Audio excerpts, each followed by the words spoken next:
for your years of dedicated service to our country. Semper Fi.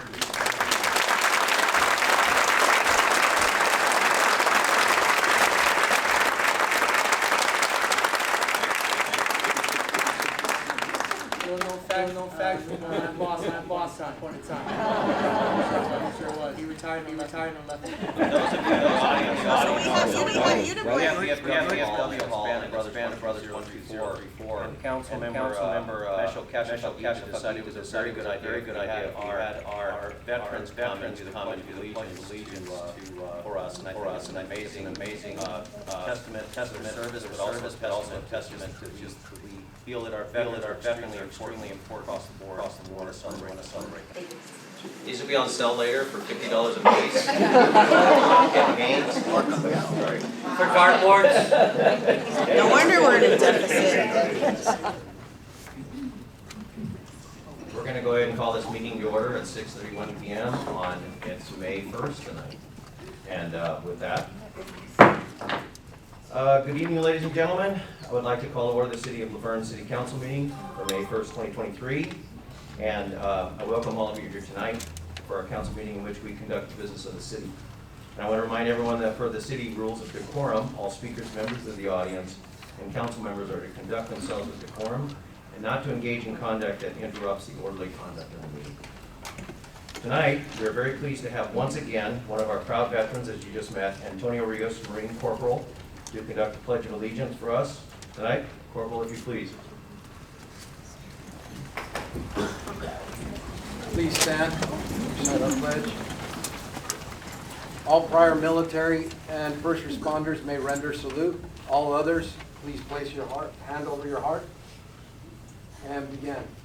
I pledge allegiance to the flag of the United States of America and to the republic for which it stands, one nation, under God, indivisible, with liberty and justice for all.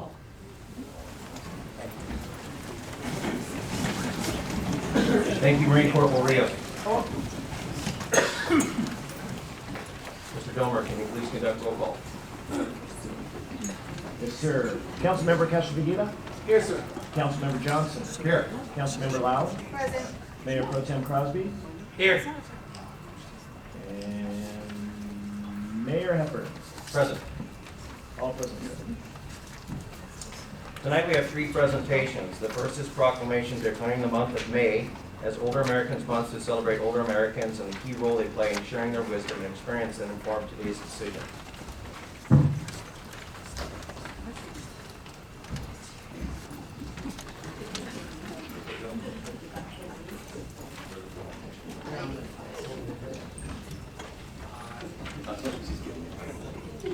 Where's that proclamation? So it's coming slow.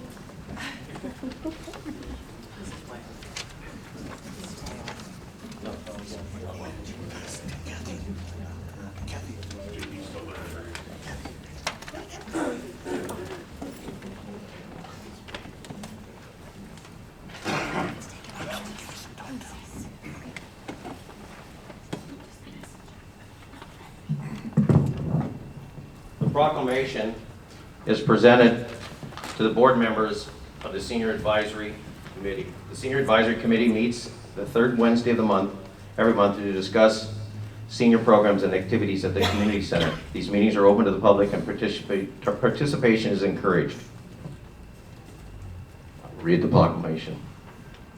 Whereas older Americans entail a large segment of our population, representing a great national resource of skills, wisdom, and experience, upon which much of our nation's progress has been built and continues to enrich our daily lives through counsel and leadership. And whereas the Administration for Community Living have identified that 2023 theme as Aging Unbound, which prioritizes a need for older Americans to be engaged in the community and promote flexible thinking about aging. And whereas the opportunities and challenges that await us require our continued commitment to the goal of ensuring that our older adults enjoy active, productive, and healthy lives, and do so independently, safely, and with dignity. And whereas the City of Laverne includes a growing number of older Americans and recognizes a need to create a community that provides the services and support for them to thrive. And whereas the City of Laverne is committed to our older American residents by providing abundant activities, social opportunities for older adults to discover new ideas and participate in social groups, fitness classes, and volunteer programs. Now be it proclaimed by the City of Laverne that the month of May 2023 be recognized as Older Americans Month. And we renew our commitment to honoring their contribution by giving them the fullest care, support, and respect they deserve, and encourage all residents to pay tribute to those who raised and guided us throughout our lives. Dated this first day of May 2023. Myself, Mayor Laverne. Congratulations.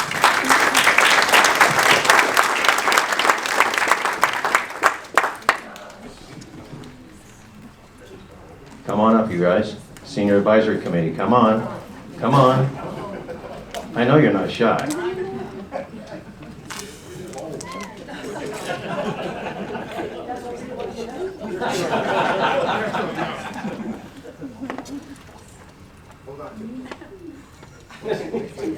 Here, come on, over here.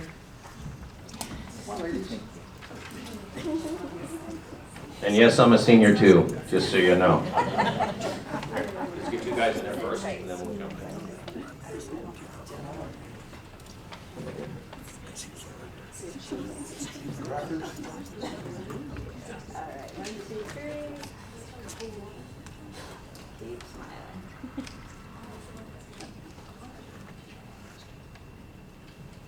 Not yet. We have video here still.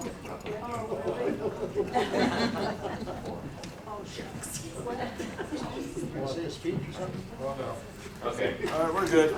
Wait, I'll go behind. You can see the bow tie.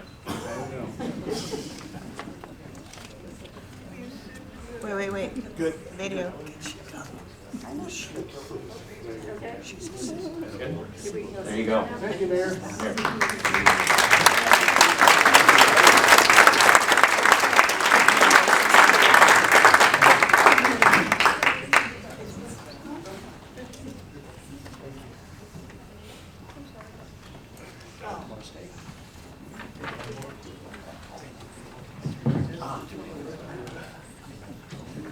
I do want to thank all of you guys for that, because I know you work closely with Yvonne Duran, and we've got some amazing senior programs that we do at our community center.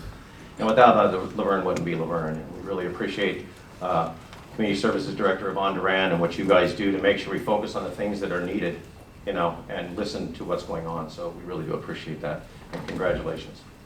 And not for being a senior, but congratulations. Because we're all seniors over 55. You can go to Denny's, it doesn't matter. That's right. We have one more little outstanding. The Senior Advisory Committee meets every third Wednesday, like I said, and during this time, we'd like to honor our outstanding Older American nominee. Every year in the month of May, the Senior Advisory Committee nominates an Older American as part of the Los Angeles County Commission for older adults' annual Older Americans Recognition Day Awards program. This year, the Senior Advisory Committee has nominated Pat Baur as the city's outstanding Older American. Pat, get up here.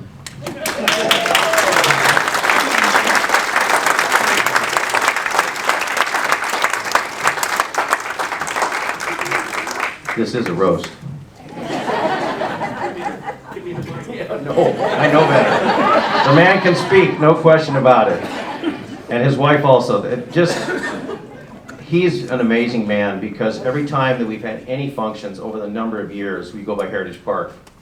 Here's Pat, and a number of other people I see in the crowd, like, who's that back there? Jack Manziel, he's always there, and a number of other people that are there that help with the animals and the upkeep of the farm and the buildings and everything that goes on there. Hey, you're taking my thunder. And sorry. We'll be on at 11 o'clock.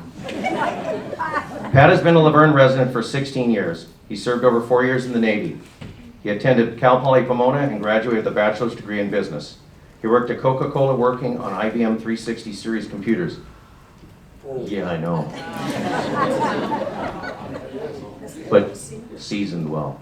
Yeah. After retirement, he joined the Laverne Heritage Foundation and contributed countless hours towards the maintenance and upkeep of the eastern side of Heritage Park. while also serving as Vice President on the Laverne Heritage Foundation's board. Pat is known as the leader of the pack, and that is a really good name, amongst the Barn Boys, who along with his group faithfully comes to work the grounds every Wednesday.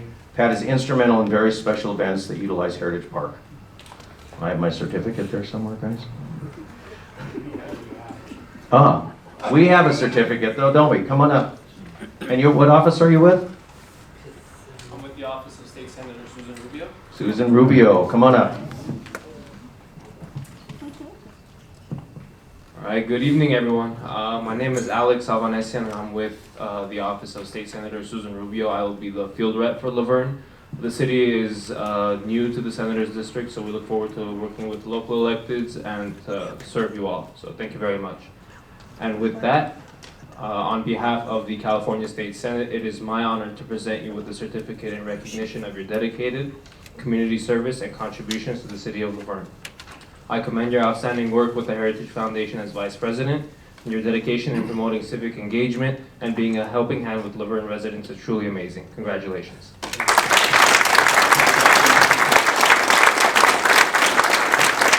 Our certificate looks just like that one. Pat. I get the 3 call. minutes. Well, in that case, I gotta hurry up here. First of all, this is the icing on the cake. What I do at the park, I enjoy. I'm the one getting the reward at that time. As you may know, Laverne has many very nice parks, but they only have one Laverne Heritage Park. Yes? Okay. Anyways, we have many volunteers. Kay, how many volunteers do we have? Approximately between, I'd say 40. 40 volunteers. Why? Because we have things that go on year-round. Therefore, we need a lot of people to do this, to conduct. And Kay, she handles all those people. She handles the schools that come by multiple times throughout the year. Very, very important person, Kay. And her sidekick, Donna, who helps her out a lot too, by the way. Okay, that's the volunteer side. There's also a core group of people that work at Laverne. I say work, it's a passion is what it really is. These people, 20 roughly, they come and go throughout the year. Not when the events are there, but all the time. And what do? They prepare for the next, they prepare for what's going on now. Like in my group, we prepare all the time. I'm part of you heard it, the Barn Boys. However, it's Barn Boys and Girls. And so with those people, we maintain the grounds and whatever else is necessary throughout the park. There are times that get a little bit over our head. And when that happens, who do I call? I call the city. I probably talk to Yvonne first. That'd be number one. If we go to other departments, we go. And thank you, Yvonne. We appreciate your people. Thank you very much. And all the other departments that we end up dealing with. For instance, a year ago, January, one Saturday, we had a very strong winds. And we had several trees that went down. Who do we call? Well, the city, of course, and they came immediately and took care of the situation. We do appreciate it. I have 3 people, I want to mention their names. One is Chuck, one is Fred, and the other happens to be Natalie and Dawn. Why those people, for God's sake? They don't live in Laverne. One lives in Glendora, one lives in Rancho Cucamonga, and the other in Covina. But they're here. Why? Because it's a great place to be, even when you're working your butt off sometimes. Well, I'm about to meet. What's 1 minute now? Oh, how nice. That's a good idea. I will in a moment. Anyway. We'll take an intermission here for a second. No. Don't go anywhere, folks. Anyways, I do appreciate the fact that I've been recognized. It doesn't matter. That's the icing on the cake, yes. But what I do is something I enjoy and I truly love. Yesterday was April 30th. That would have been my brother Ron's 88th birthday. However, Saturday, 2 weeks ago, he passed away. Sorry to say, But how did I get to Laverne Heritage Park? My brother Ron. And by his guidance at the time, which turned into me guiding him occasionally, we had wonderful times in the park, and all I can do is say, thank you, Ron. And also, one last thing, thank you, City of Laverne. What a great opportunity. Now, we're gonna do this, this is the end, okay? All right, you guys. Okay, Bowers, please stand up. Boulets, please stand up. You happen to be my family. Are you a Bauer back there?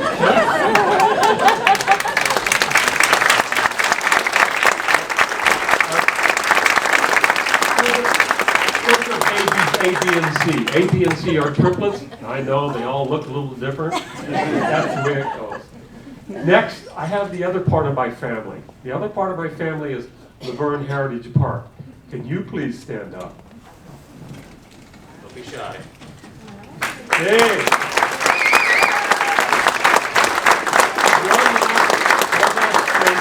One last thank you. Debbie, thank you for allowing your husband Jack to join me at the park and to work vigorously on all kinds of events. We do appreciate it. She doesn't complain. She likes Jack to be out of the house. I know that for a fact.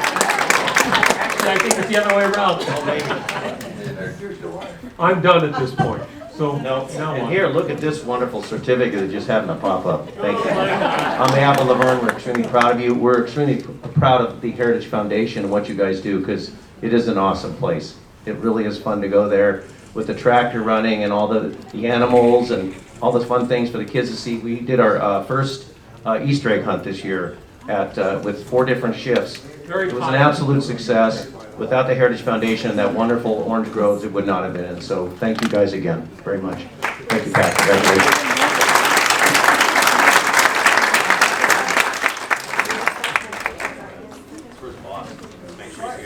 Oh, okay.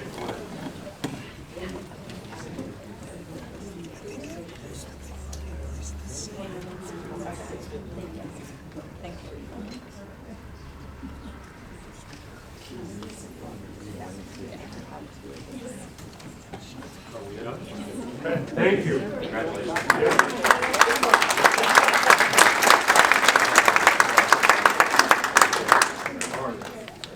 Thanks, Jim. Good job, Pat. We got one more. Can't leave you. It's our final presentation. Final presentation, the proclamation declaring the month of May as Asian American and Pacific Islander Month, paying tribute to the contributions of Asian Americans and Pacific Islanders throughout American history, society, and culture. City of Laverne proclamation, whereas Asian American and Pacific Islander Heritage Month is a month to celebrate and pay tribute to the contributions of Asian Americans and Pacific Islanders to American history, society, and culture. And whereas Asian Americans and Pacific Islanders represent more than 56 ethnic groups and make our nation more vibrant through diversity of cultures, languages, and religions. And whereas generations of Asian Americans and Pacific Islanders of all backgrounds have been instrumental examples of leaders and trailblazers and have long-standing history of making esteemed significant cultural and economic contributions across America. Whereas Asian Americans and Pacific Islanders have helped develop and defend the United States, often in the face of tremendous racial and cultural prejudice. And whereas the City of Laverne recognizes the irreplaceable legacy of our Asian American and Pacific Islander residents and business owners who have shaped the community into what it is today. Now be it proclaimed by the City of Laverne that the month of May 2023 be recognized as Asian American and Pacific Islander Heritage Month. And we encourage everyone to commemorate this important occasion in recognition of the numerous contributions made by the Asian American and Pacific Islander communities locally, nationally, and globally, dated this first day of May 2023, signed by me. This proclamation, where are the, hey. Ken and Fang Belmonte. Please give them a round of applause.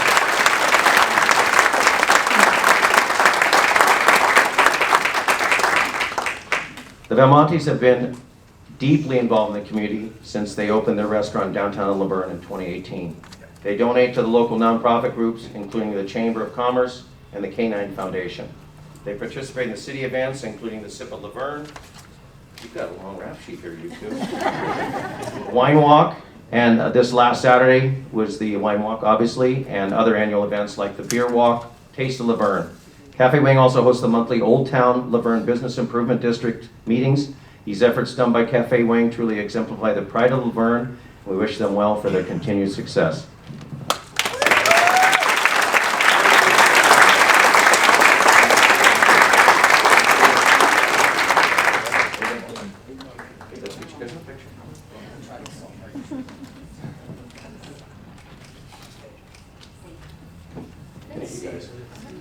Here, come over here. I want to get a picture. Come on.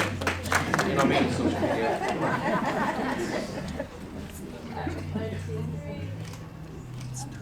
And by the way, if you haven't been to Cafe Wing, you got to be there. It's great food. Excellent food. Okay, that completes our presentation. So we're going to take like a 3-minute recess. So those people that have to go elsewhere and not listen to the society meeting, please, 5-minute recess. Thank you all. Thank you all for being here. I think we're leaving. Oh, it's too late.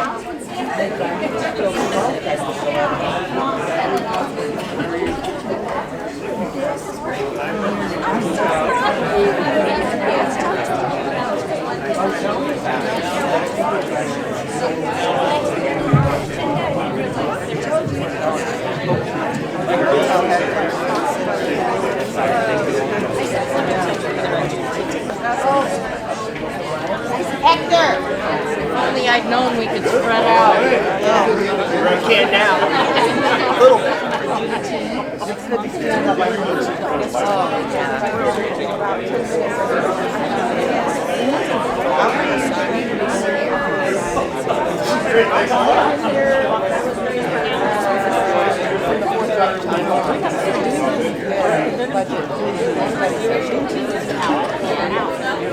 Did you see that message that Kathy sent to me? We're going to go higher. I was not keeping it fast.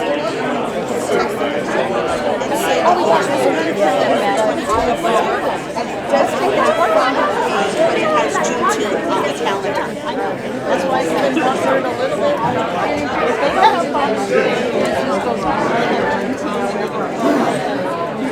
And then like walk back.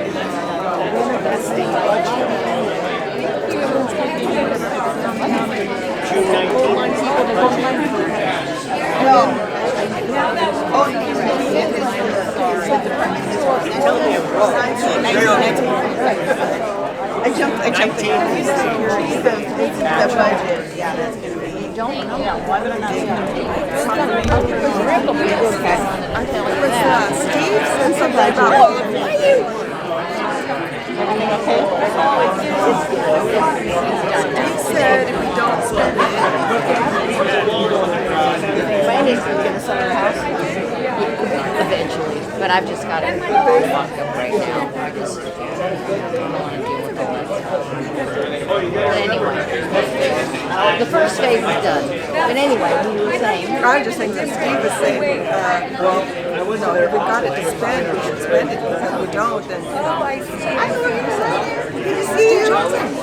During the budget round, we should spend it. If we don't spend it, we won't have it. That's what they say every single time. So is he easy to talk to and you know, if you have the situation, or is he kind of Yeah. like? No, they're very, And the other line goes like this. Okay, good. what kind of issue?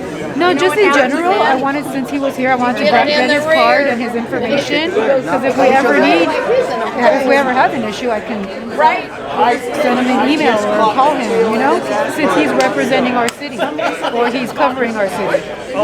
Since he's working for us. About grabs.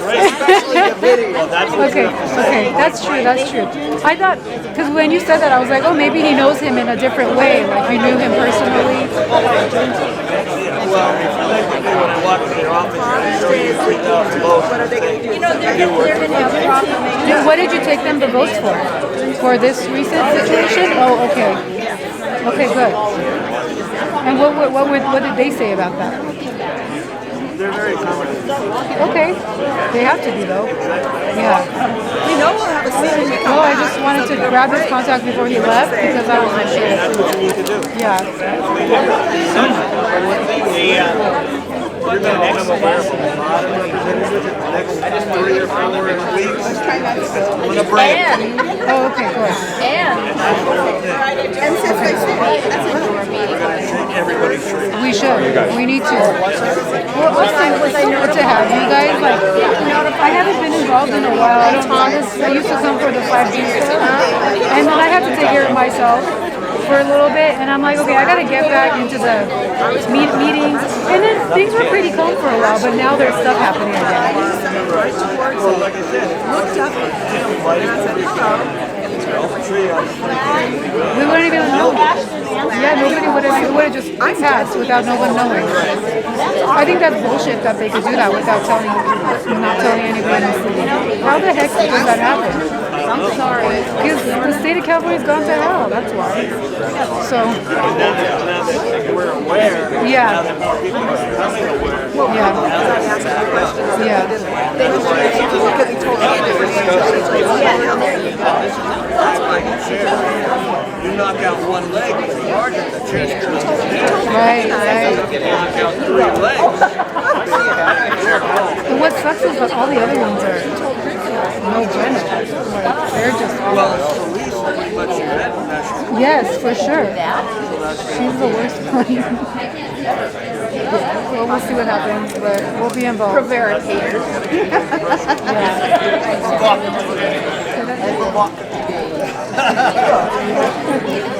But I'm not going to bring that up because he did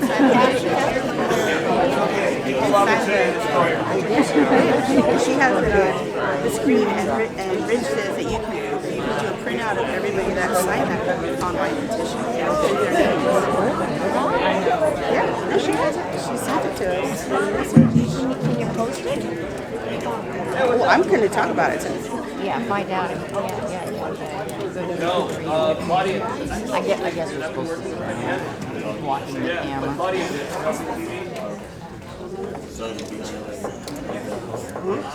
She should do it. She'll have the video. And I'll get one. Okay, thank you.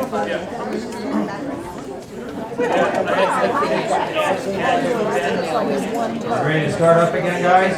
We're going to call the meeting back to order at 6:57 p.m.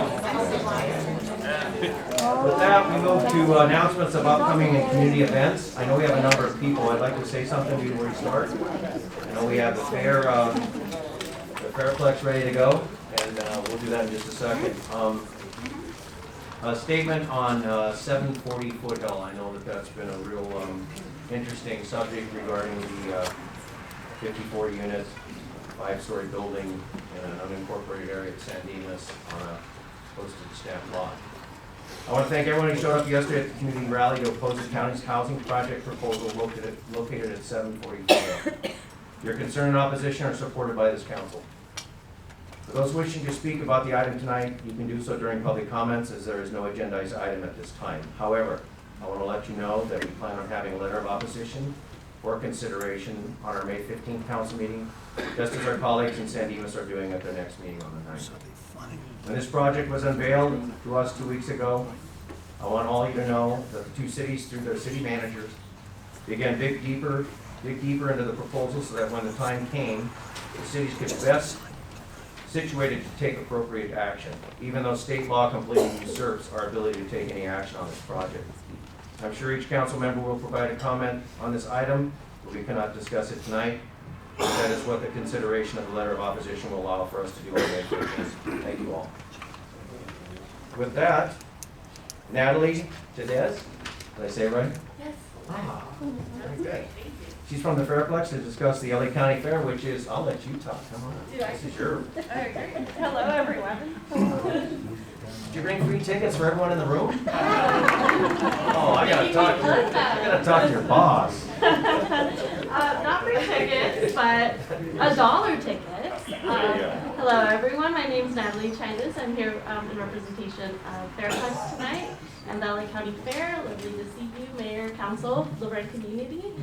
We are excited that this is the second year that the fair will be in May, and we are celebrating our new season with a spring theme this year, where we are celebrating baby goats, baby flowers, and all things renewal, including a new fair date as well. And more importantly, Laverne Day is on May 12th this year, Friday, May 12th. Now all residents, Laverne residents, should have received a Laverne Day at the Fair postcard. If you do not have one, I have one here tonight. They're at the table. You make sure to pick one up. On Laverne Day, Laverne residents are able to purchase tickets for $1. Those are if you buy them online ahead of time at lacountyfair.com. Again, recommend to buy now. It's perfect time. Plan your Friday.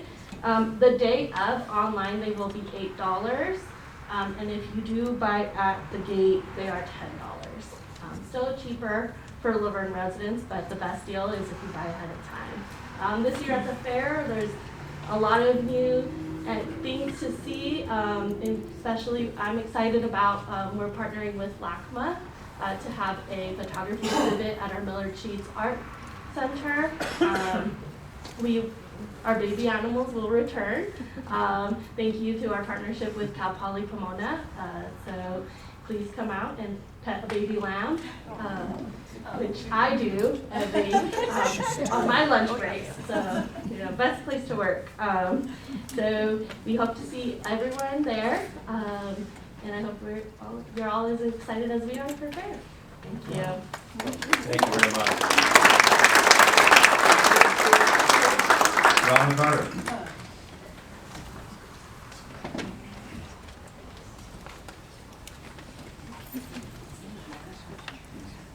Good evening, Robin Carter, 283 Teal Street. I am here to give some good news, but a little background is I am the treasurer of our Laverne 4th of July committee, and there's been information going out there that's not actually correct, but in a story that is condensed for you to understand is I wanted to let you know that the community to know that our 4th of July committee is truly a community committee. It is not a city council meeting committee, that we run it as a community. On that note, I do want to invite people to join our committee, come out to our committee meetings, and also the day of the parade, we need assistance. So anyone that would like to join, we'd love to have more help. But as some of the information that went around was about Little League, and not allowing them to be on a float. I'm happy to say that after some time here, this last meeting on Wednesday, Little League board did come and meet with us. Our committee was all in this room actually, and they came, we had a wonderful conversation, and we ended up coming up with a subcommittee to work out the details on what is going to happen the day of the 4th of July with Little League. They have a couple new board members. They're excited. They actually put together a committee for 4th of July. As we all know, with any organization, you have to have rules and you have to abide by the rules. So I'm very happy to say that we're moving forward with the parade, and we want Little League to be a part of it. So thank you very much for the time. Thank you. George May.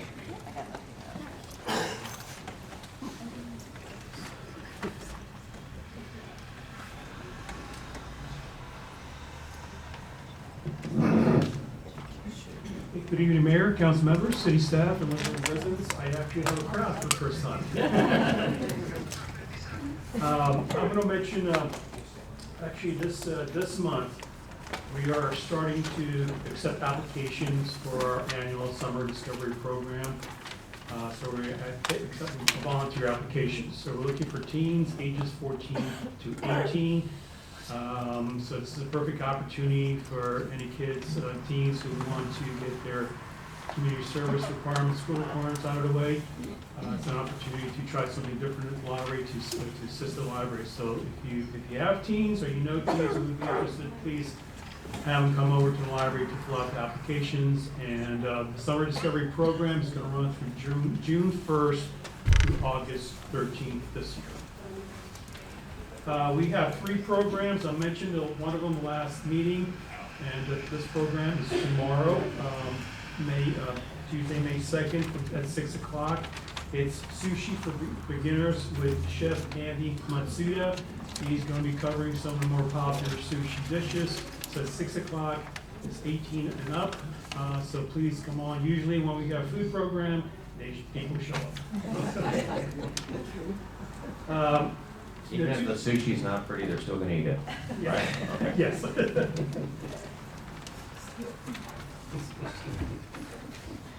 And we have 2 other programs, and both of these programs have take-home activities related, connected to it. The first one is on Saturday, May 13th at 11:30. It's being put on by the LA County Public Works Department. It has to do with smart gardening, so this is for beginners. So you're gonna learn about backyard composting, water-wise gardening, worm composting, grass recycling, and also edible gardening. Now at the meeting, this program, they're gonna have compost bins, $40 for standard compost bin. They're also gonna have worm compost bins with the worms for $65. So if you're interested, with worms, yes. So that's May 13th, Saturday, May 13th. Now, connected to gardening, we also have a program, take-home activity kit, grow your own microgreens. And this is a program supported by the U.S. Institute of Museum and Library Services under the provisions of the Library Services and Technology Act that's administered by California, by the state librarian. So those kits are a limited supply, so if you're interested, please come stop by the library. So they're going to be available as long as supplies last. The second program is to celebrate Asian American Pacific Islander Heritage Month. It is for ages 5 to 12 with parents or caregiver. It is titled Art Inspired by Takashi Murakami. I hope I didn't butcher that. Participants will be creating their own artwork that's inspired by this contemporary Japanese artist. Attendance is limited and registration is required, so if you're interested, please come on by the library or go to visit.lacounty.org/events and just narrated by Laverne Library. Go to our website, Laverne, look at the events, and you'll see the information there. We also have a take-home kit that's also in celebration of Asian Pacific Heritage Month. It's called the Ribbon Lei. I don't know if I pronounced it correctly, but this is a ribbon. Those ribbons are created by Native Hawaiians, and they use a unique braiding technique that creates colorful ribbons. So those kits are available inside the library. Again, there's limited supplies, so if you guys are interested, you can stop by and pick up one of the kits. That's it for this month. Just keep checking our events calendar. We have a couple programs that still haven't been approved. So just keep checking our events calendar. Once they are, they'll be online and you can see what the details are. So please come on by. There's something for everybody, and please support the library. Thank you. Nothing on engine building or anything like that? Nothing yet. You know, we laugh, but the library has so much to offer, and we really need to take advantage of it. As I think it was Ms. Beauchamp had mentioned at the last meeting, that it's one of those things that's really important to keep. We have a beautiful one. George does a fantastic job with his staff. But you can just see all the stuff that they offer, and we really should be taking advantage of that. Thank you, George. Speaking of cards, we do have auto repair manuals, and one of our databases is the Chilton Auto Repair Database. So that's available. I knew you'd have that, see? He has everything. Thank you, George.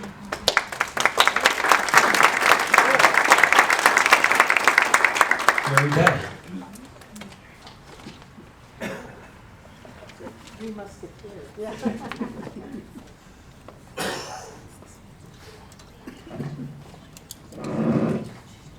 Sherry Best, 3949 Bradford Street, Laverne, and president of the Laverne Historical Society.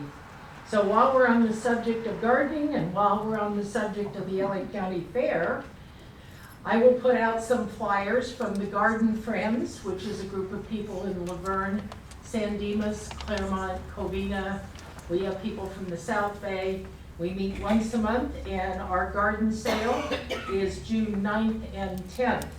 at the historical Holy Trinity Episcopal Church in Covina. So this is the place to stock up on your summer planting. So we keep it reasonably priced. All of our plant stock have been donated by members of the garden club. So come have a fun day and pick up some plants. On the subject of the LA County Fair, the Laverne Historical Society will be at the fair May 20th and 22nd. And we thought about Laverne Day at the fair, but that's also Mother's Day weekend. And we wanted to get some volunteers to help us. So we put it off for a week. But do come visit us at the county fair. We'll be there. And finally, last call for the Nethercut collection trip. We're going to be going to see the Nethercut Museum this coming Saturday. So pick up your flyer, register. You can pay at the time the bus disembarks to the Nethercut. Thank you so much. What about membership? What about it? Let's see. We appreciate your donations. We appreciate your membership. We picked up 2 new members, member families in the last 2 events we attended with the Historical Society.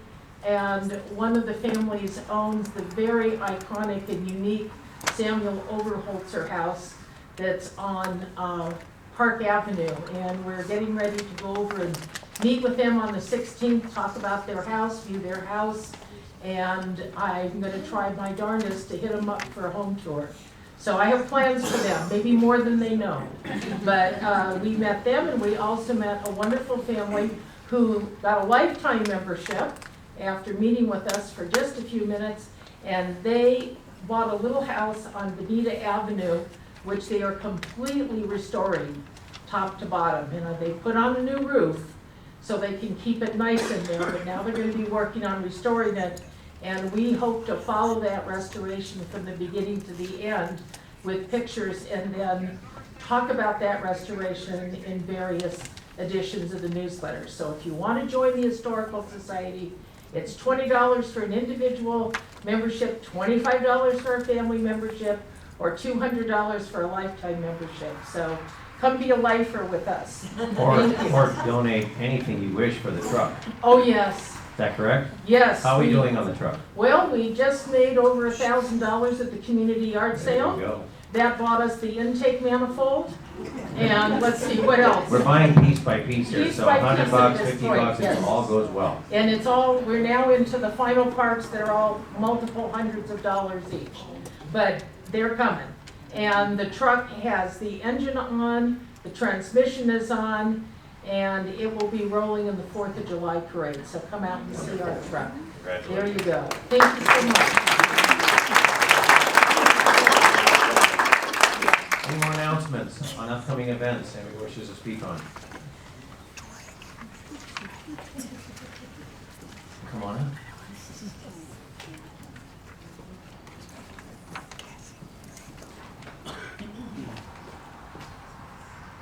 Hello and good evening. My name is Yvonne Gallegos. I am the Vice Chair of the Cultural Awareness and Social Inclusion Committee. I am just here to announce that we will be having our monthly meeting on Wednesday. Wednesday. And we are meeting at the Citrus Room on the Hillcrest campus. 5 p.m., right? 5 p.m. to 6 p.m., yes. Come join us. Everyone is welcome. And come join us to talk about some of the topics that are going on in the city. Some good things that we're planning ahead of time as well for the near future. Some maybe museum trips and community dinners, things like that. So again, all are welcome to join us at our council meeting on Wednesday, 5 p.m. the Citrus Room. So, thank you, Yvonne. You're so welcome. Take care.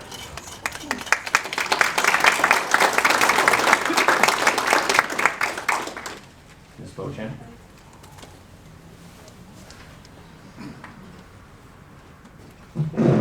Good evening, Council, Mayor, and residents of Laverne and San Dimas. I just wanted to remind everyone that Wednesday, May 3rd, is the Bonita Unified School District Board meeting at 115 West Allen Avenue in San Dimas at the school district office. We need the support of parents to fight the books that are being allowed at the elementary school level regarding transgenderism and explicit sexual material. So we need parents, grandparents, neighbors, even people that, like myself, I don't have children, but I care about them. I umpire Little League Baseball. So it's important that we show our support to save this material from our children. Thank you. Thank you.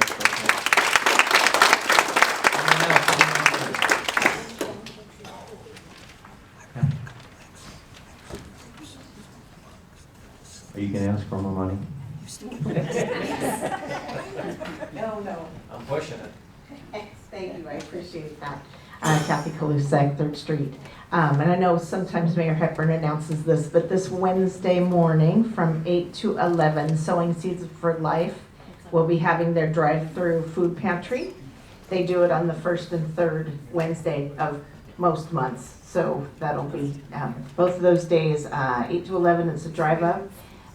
It's at Charisma Life Church, which is on the north side of Arrow Highway, just about a block east of Geary Avenue in Pomona. And we're also always happy to have volunteers join us because sometimes it's a light crew. So anyway, if you're in need or if you know someone in need, please send them over. Thank you. Thanks, Kathy. Anyone else on that?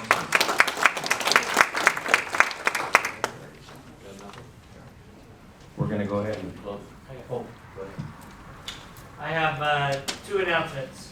We have the Laverne K-9 and Police Foundation, their family festival, May 21st at the Lutheran High School. It is from 1 to 5 p.m. There's going to be 60 vendors there, and it's all going, has a beer garden, prizes, free face painting, free entry. Bring your dogs with you as well. And so Family Festival helps support the K-9 and Police Foundation. Also, a week from today, May 8th, the Laverne POA is having their golf tournament at Upland Country Club. And just a reminder that Katie's Pet Depot over there by Big Lots, they have on the counter they show a Tupelo, which is our police dog, and you can donate. Bless you. You can donate. That's it. Clear the room. You can donate anything you wish. There's a whole list on the counter. It's got a picture of Tupelo, and it helps to finance and help with the dog. So, and she's incredible. So anyway, just an FYI. Any other announcements, council? With that, we're going to close announcements and we're going to move to the consent calendar. As a reminder, the consent calendar is considered routine matters. You know, like 2 years ago, you would have been killed. Oh, sorry. We have changed, thank God. We go down. Where was that, guys? Okay. The consent calendar is considered routine matters and will be enacted by one motion unless pulled for separate discussion. Mr. Domer, was there anything pulled from the consent calendar? Yes, sir, Mr. Mayor. Item number 3, dealing with the ticket distribution policy, was pulled by a resident, Rick Bowen. And we will hold that item, and we will move anything else pulled. Then I need a motion for the rest of the consent calendar. Motion. Move its approval. Have a second? Second. Very good, Mr. Johnson. Wow, that's quick. That was approved, 5-0. With that, we'll move to item number 3. I think Mr. Bowen, did Mr. Bowen pull that item? Mr. Bowen?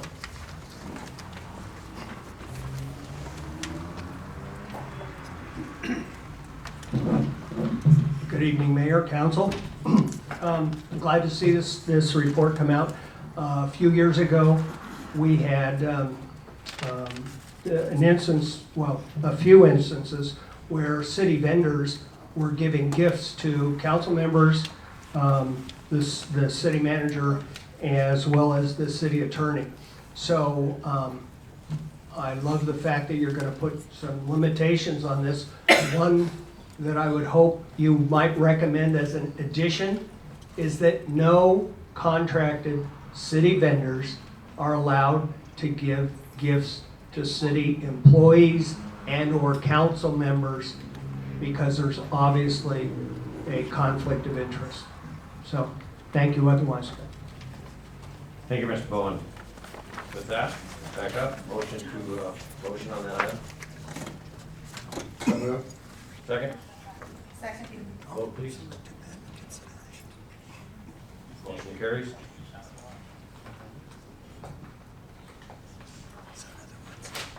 With that, Mr. Domer, public hearings, paramedic service fee. We now move to public hearings. Today we will be discussing the paramedic service fee adjustment for the 2023-24 fiscal year. Finance Director Christy Lopez is going to come up and discuss the item further before we open it up for discussion. Finance Director Lopez, welcome back. It's been so long.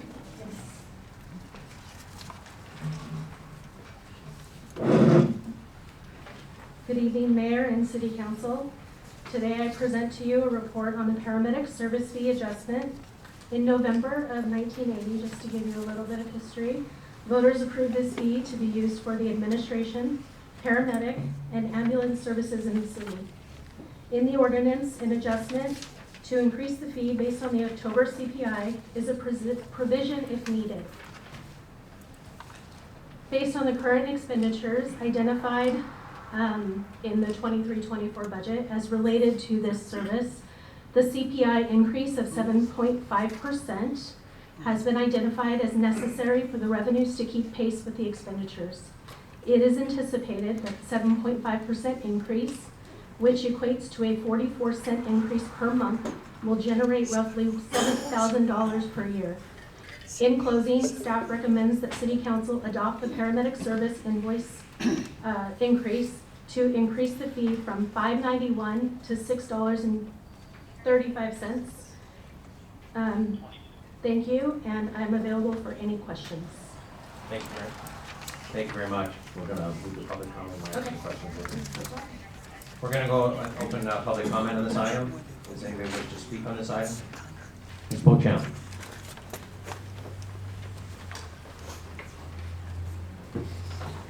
I would like to know if the increase in funds on collecting this fee was calculated in the budget proposal that was presented earlier this evening, and if so, what those numbers would be in terms of percentages. Thank you. Thank you, Ms. Beauchamp. We'll hold that question until we're done with public comment. Anyone else wish to have public comment on this item?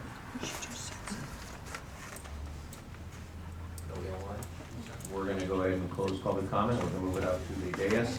Council, any comments on this? I think we should probably answer the question first. Ms. Lopez?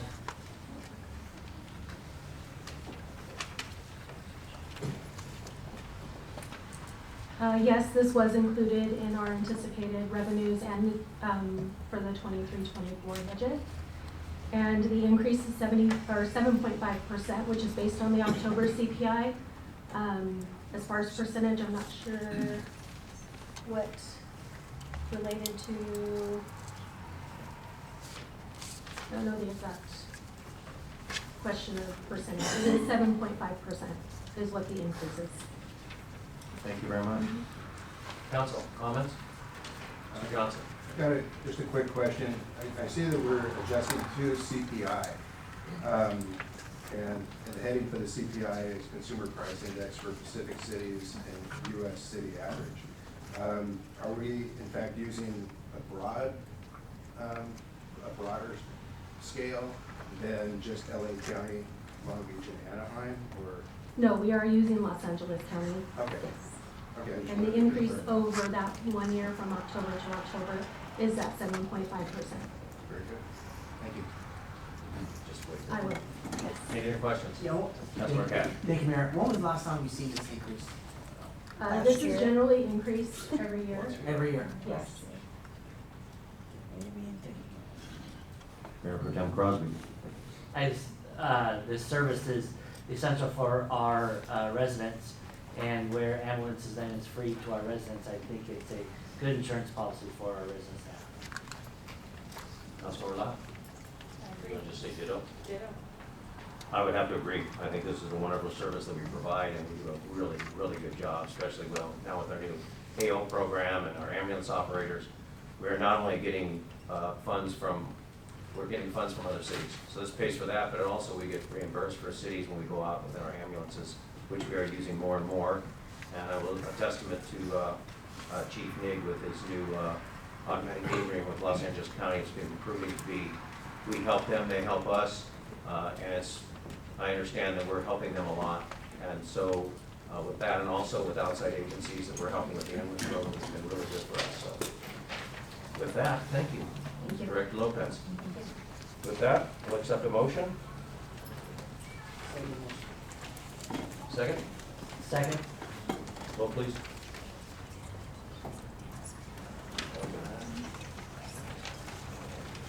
That was approved by vote. Very good.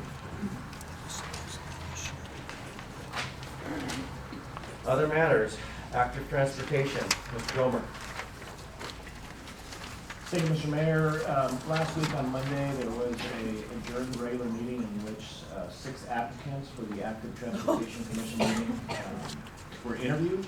3 of the members were present, 3 of the council members, 2 of them have reviewed the material via video.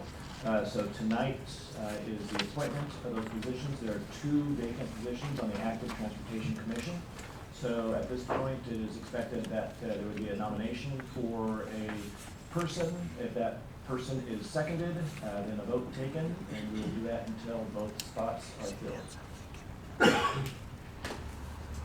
With that, Mr. Johnson, would like you want to make a nomination? Yeah, I'd like to make a nomination, Chantel Steiger, I believe, last name. Yes. Sabine Chantel Steiger. I would also like to note that every applicant was in District 1. Is that a feather in your cap or what? Wow, just throw it out there, huh? Well, you know. Now that we went to district voting? Did we narrow the? What are you trying to tell us, Mr. Johnson? With that, do we have a second? I'll second. That's wrong. Vote please.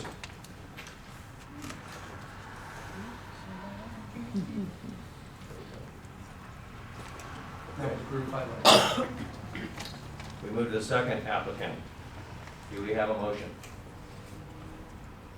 I have a nomination of Mr. Muir Davis. We have a second. I'll second. Vote please. Okay.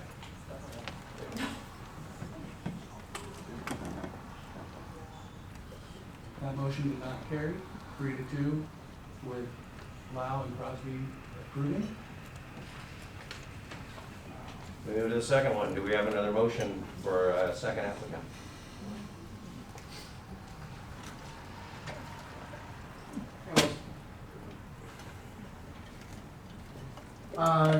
Jared Palmer. Jared Palmer's candidate came. Dad had real well spoken, articulate, had great ideas about what we can do differently here in our city moving forward. So something that I had. We have a second. Second. Vote please.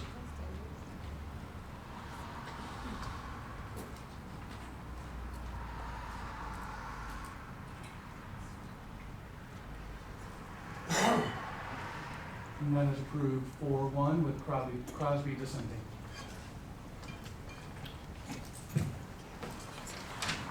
Mr. Gomer, we have our new committee members, our appointments.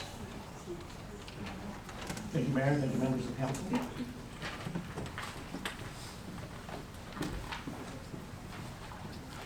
This is a time set aside for anyone wishing to address the city council on items not listed in any other place on the agenda.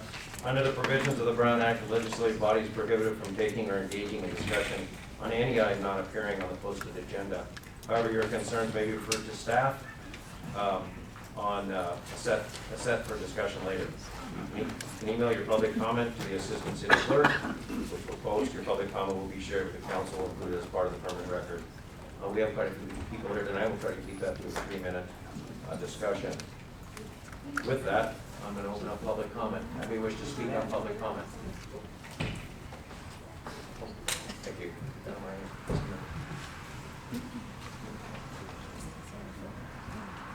Piper Burke. Hi. How are you? Good, how are you? Thank you for coming. Go ahead. It's all yours. Hi, my name is Piper Burke, and I live in Laverne. My family and I are against the proposed building. I think that it is unfair that National Corps and the LA County Board of Supervisors did not inform the community of the 5-story building. They are putting the needs of 54 non-residents before the needs of our community. Who's going to protect the children of Laverne and San Dimas? That is my question. I hope that you can all see the importance of this decision and that we will need to oppose and stop this development. I hope you know that my family and I, as well as our neighborhood and community, will fight this development. We will continue to stand up for our community. I feel like this deal is rotten to the core. Thank you.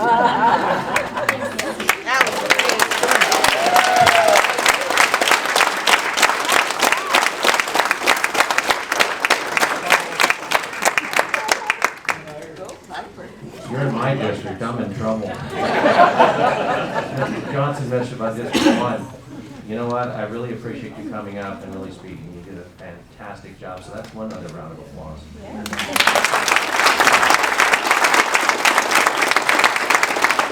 Okay, if I'm reading this correctly, it's Melissa Burke, Piper Burke, and Nikki Hart.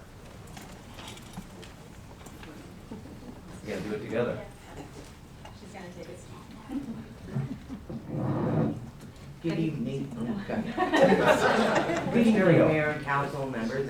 I've been a Laverne resident for 35 years, and I've always loved this city. And I understand you made a statement that you stand by the Laverne citizens in opposition of the 740 Foothill project. However, for the first time today, I felt that you were working against us and not with us. We're on the committee to stop this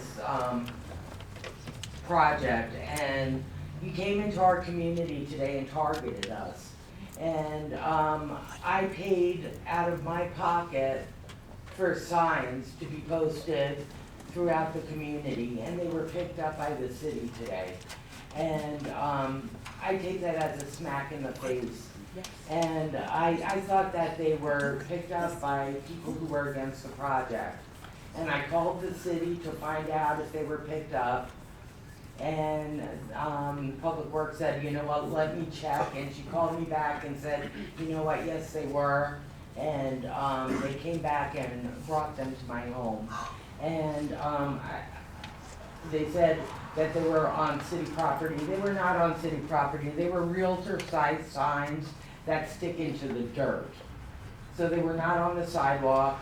I've seen realtor signs there for weeks on end. They've been there for 4 days. I just felt betrayed by my city today for the first time. And I also, good evening, thank you, Mr. Mayor and council members for hearing us. I also wrote something that I'd like to bring up. My name is Melissa Burke, and I've been a resident in Laverne for the past 10 years. This evening, I've come in front of you to express my concern and opposition to the 740 East Foothill housing project. To be honest, finding out about the project right before it went to a funding vote makes me incredibly angry and sick to my stomach. I'm proud of the immediate action of Mayor Tim Hepburn, so thank you for that. But now we need the support of each and every single one of our council members. The proposed housing development will bring a strain on our local resources. It will deter potential businesses to the surrounding businesses, and most importantly, it will put our children in danger. We work extremely hard to make our community a safe environment. This development by National Corps and the LA Board of Supervisors will strip away everything that we've worked so hard for. As my daughter said, this deal is definitely rotten to the core. Lastly, as a community member of the Foxville neighborhood, I've spent the last week walking around and talking to our neighbors just to bring awareness about this issue. We have posted flyers and posters throughout the neighborhood to bring awareness to those that are not on social media, as we do have an older population in our community. As Nikki mentioned, we discovered today that some of our public works department had removed our signs, which we made sure these signs were placed appropriately.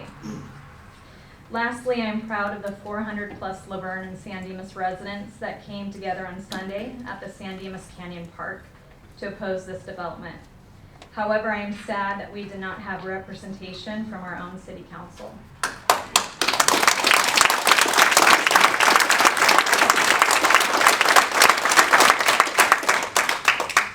need you to help us. We need you to support us. We need you to stop this development. Thank you for allowing me to speak. Thank you very much.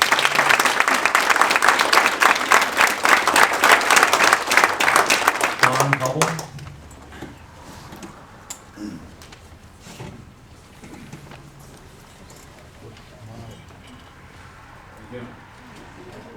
Evening. Mayor, this is regarding 740 Foothill. I know it's not on the agenda, but my name is John Hubble. I live at 4900 Emerald Avenue. I've been a resident in that same house for 43 years. And before the 210 went through, before the Edwards Theater was built. But I've been very comfortable living here and having all my kids and graduate from Bonita High School. I was a contractor here at the city. And your job is to make sure that the town is safe and the residents are happy. In all the years, I've only seen some homeless pass through the city and was checked out right away by a great police force. Why would you allow, I'll call it a homeless hotel, placed near the city? I wish some of you would have been at the St. Demas meeting. That would have been a good representative.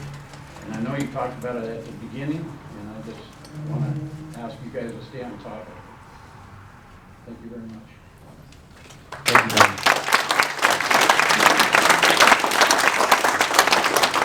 We need a co-champ.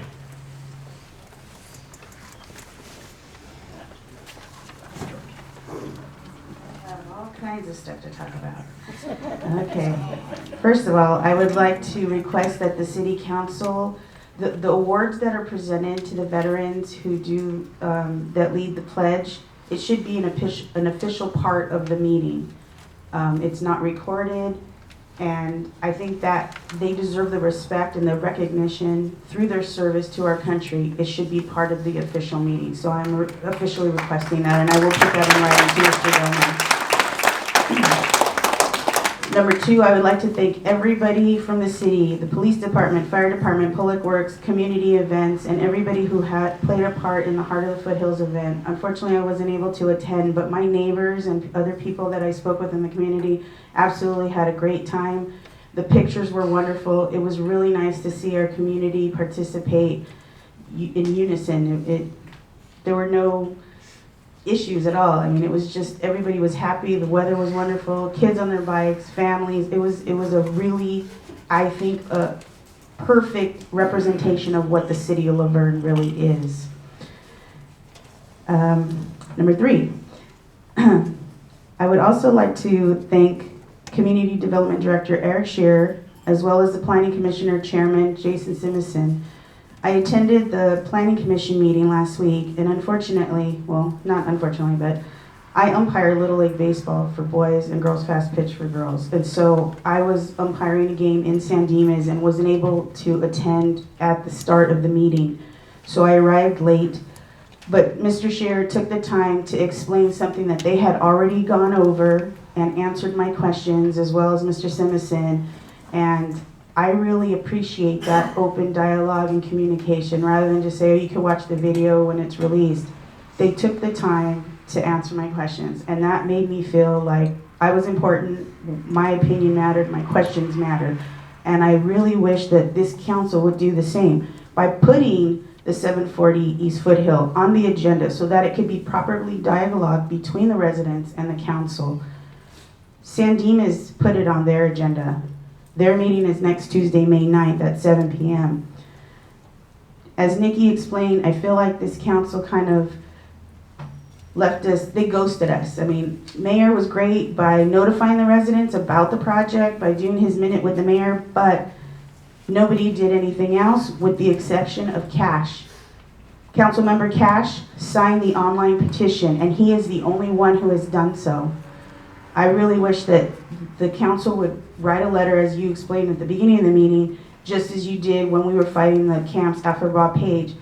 One letter signed by all council and the mayor sent to the Board of Supervisors, not just Catherine Barger, whose this district is, but Hilda Solis, who authored this motion, and all of the supervisors, including Portantino, Chris Holden, Rubio's, everybody's office needs to get a copy of this letter. They need to know that you asked the residents of this city and the community. We had over 400 people attend this meeting at the park yesterday, Laverne and San Dimas residents, and just like they said, there was no representation from Laverne City Council, which was disappointing. As many of you know, I come to every single one of these meetings and speak on many items, but this one really touched me. I get a little bit emotional about it, but you need to urge the people that this is not the place for this project.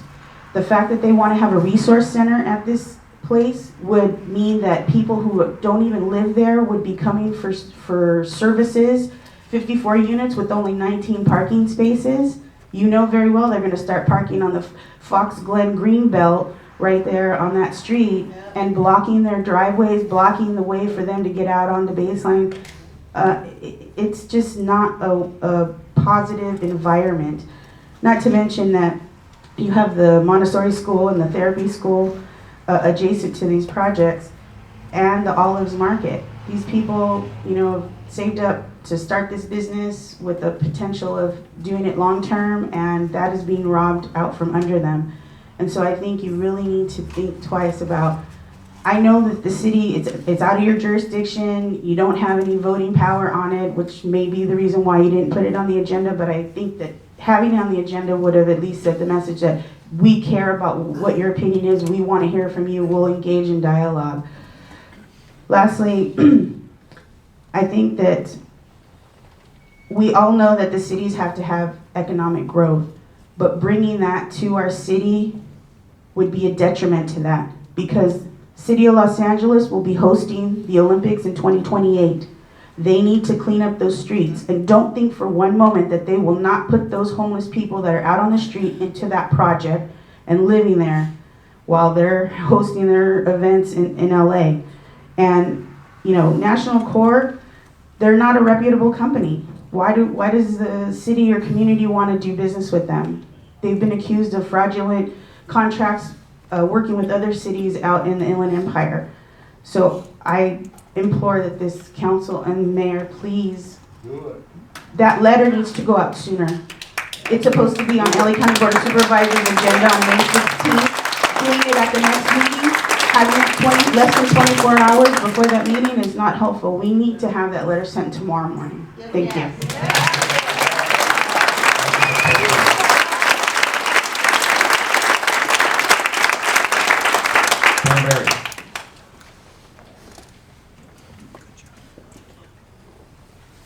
Great, I get to follow Danita.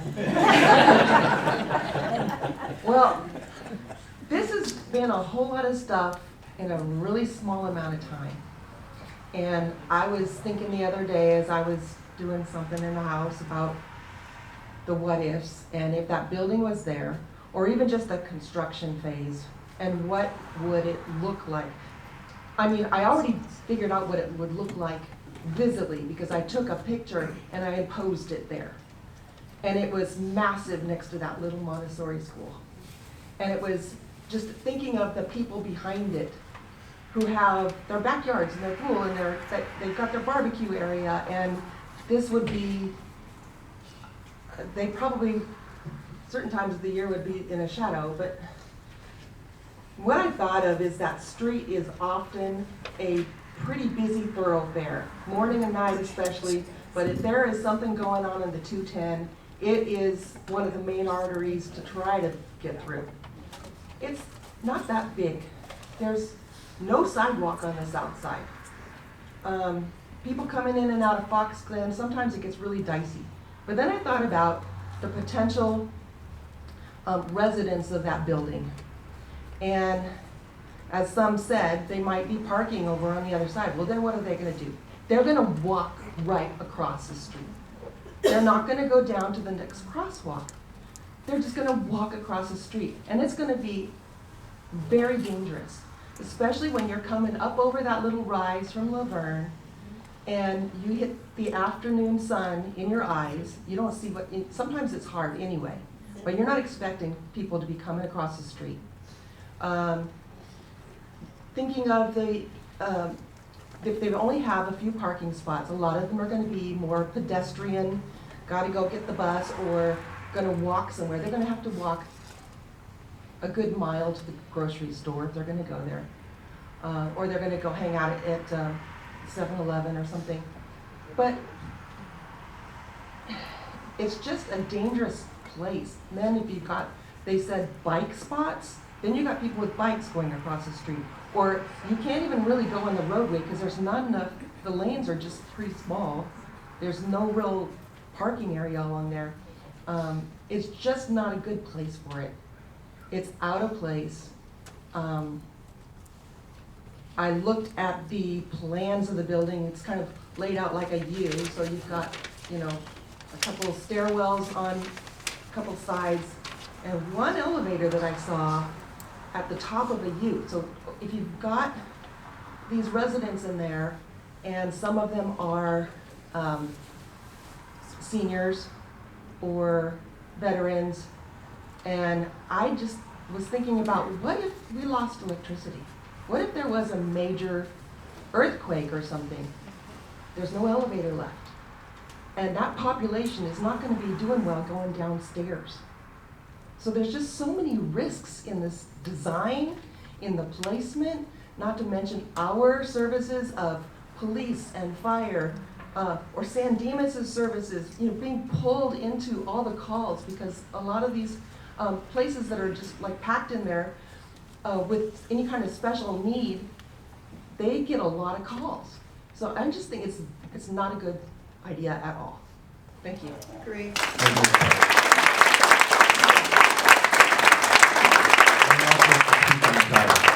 Public comment.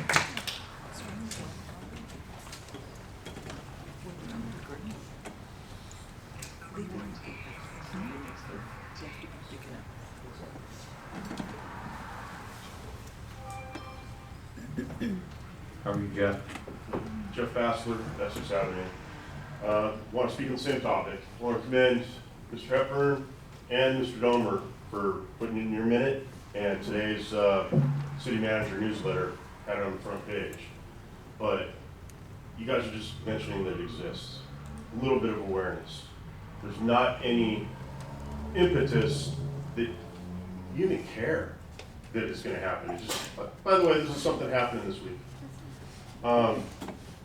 If this building, absent its application, just a building, if it's a hotel, whatever it is, that would never make it through planning. There's no way on earth it would make it through planning for this city, for San Dimas, or even county. It's not safe. As you mentioned, it's supposed to be seniors. At least that's the cover story they're giving us today. And so there's no way that it can be serviced. There's not enough space. First time we get a call, what are we going to do? Where are we going to put the fire truck that has to respond? They're going to be blocking Foothill. There's no way this building can fly in that location. And for you guys to essentially acknowledge that it exists and not be coming out as forcefully as many of the people that have had public comment, at least, it's like telling the supervisors that we don't care that much. Unfortunately, elected officials tend to think that they're better than the rest of us. And so when the rest of us are all screaming, they don't care. We're just voters. But when our elected people that are more local don't respond loudly and forcefully to them, you're the ones that they'll listen to. If you guys are leading the charge and you have a group behind you like we have over 400 in San Dimas on Saturday, that is the only way that they're going to pay any attention. Otherwise, they're just going to shove it through and not give a darn, just like they tried to shove it through without us knowing about it.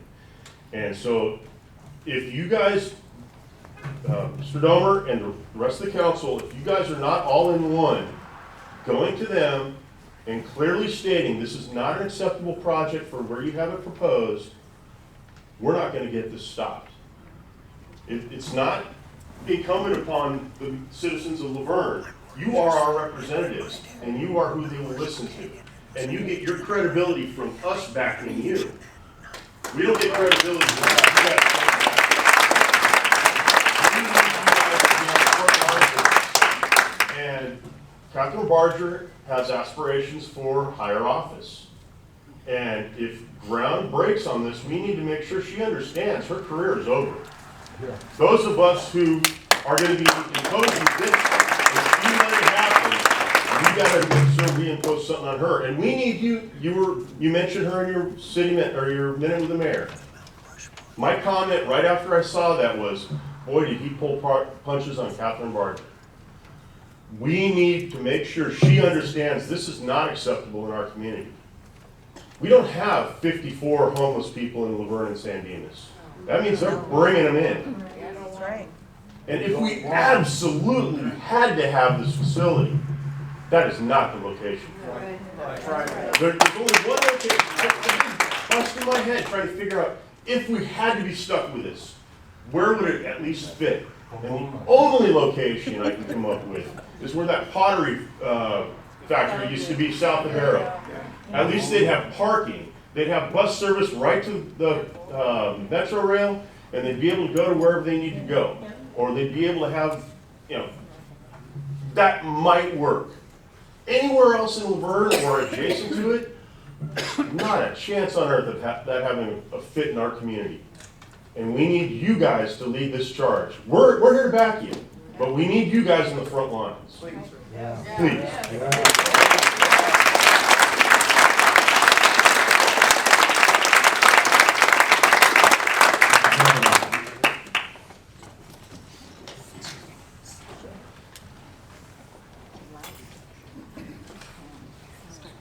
Good evening, Council.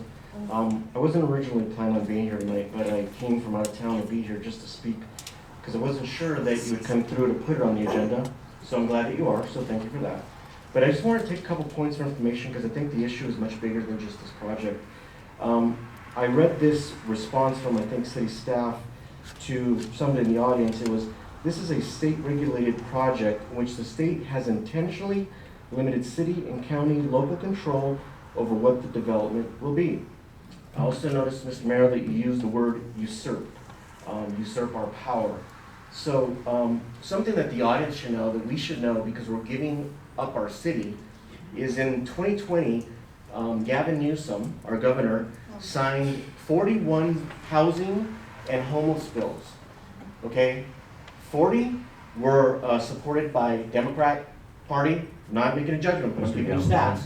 One was by a Republican. So in my view, they're all culpable for what it is that's going on in the state, and we are culpable for allowing these people to continue to write laws and legislation that take your power away and give you the excuse to say it's out of our hands. Because I've asked before in this dais that you speak more about what it is that we are voting for that may impact our community down the road, that not everybody who has the time to pay attention to stuff is voting for when they vote either on party lines, they vote based on somebody's a friendly person.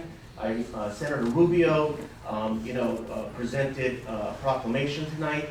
It's like, we need to start looking at who it is that we're voting for and what they're doing in our community. Because this is the pimple on the dinosaurs. You know what?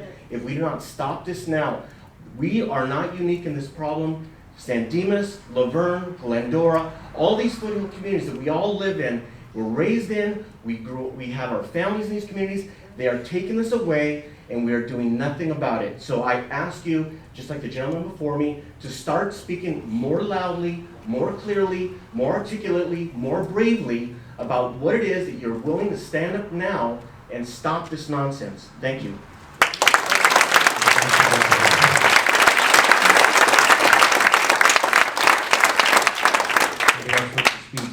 Public comment. You have to be on the agenda or something? No, just state your name and your address, please. All right. Good evening. Hello, Mr. Mayor, Councilman, thank you for your time. My name is Chris Gerard. I'm on Beaver Way, that way. And not going to take my full 3 minutes. We really request, please, that you ask, press, prosecute LA County to do due diligence by all rights and measures. The appropriate due diligence has not been done. This is being put on us in ways that we don't want it. Just for 1 second, pretend that this is not a homeless center. Would we be comfortable with a 5-story building where that is right there? No. Probably not. If it was just a commercial building, 19 parking spots? No, it's not gonna work. It doesn't. Please, prosecute LA County to the fullest to make them accountable and not let this happen. Thank you for your time. Thank you very much. Anything else on public comment? Mr. Gill, who's gonna run your camera? I'll give it a few minutes to run by itself. Are we having some fun yet? Well, Tim, Mr. Mayor, when you lit the beacon, this was sending a message that I couldn't let die. And the next day, I went to Barger's office. I went to Portino's office. I went over to San Dimas. I went everywhere. And I started lighting fires. A lot of fires. I started setting up a petition. And I started watching it grow. And it's growing larger with each passing moment.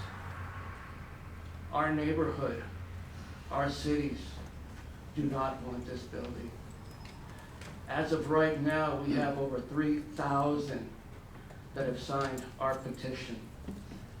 And it will grow and continue to grow. People are signing our signature petition. That's over 400. And it will continue to grow. The LA County supervisors cannot put agenda without letting us know, without letting the supervisors, city officials know, without letting the residents know. That's not the way it should be.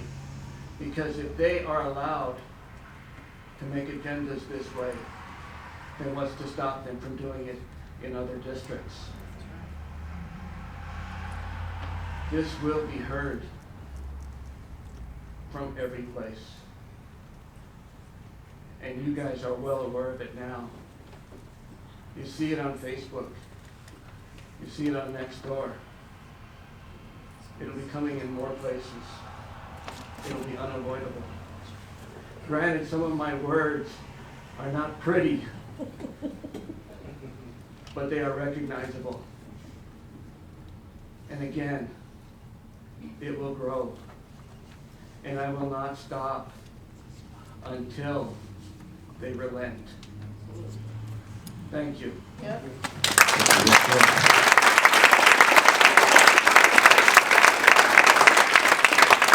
Any other public comment on it?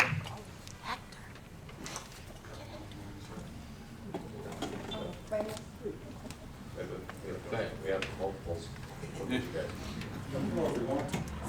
Council, my name is Carlo LaPlaca. Been living in the city of Laverne for 20 years.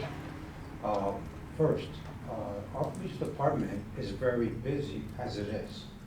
Okay, I've been around the block. Okay, I've been a contractor for 48 years. I've seen everything. Okay, what are we going to get if this project goes on? All we're going to get is more graffiti. We're going to get drug dealers. They're going to want to sell drugs here. We've been victim of home invasion at our house. It did not take a penny. They took $98,000 in cash and jewelry. Okay, so my wife and I, we purchased 3 other homes in 3 different states. We're ready to make the move. Things like this will push us further to make that move. You know, we support our police department because when something happens, you don't call mama, you call 911. True? So without our police department, they're already busy enough as it is.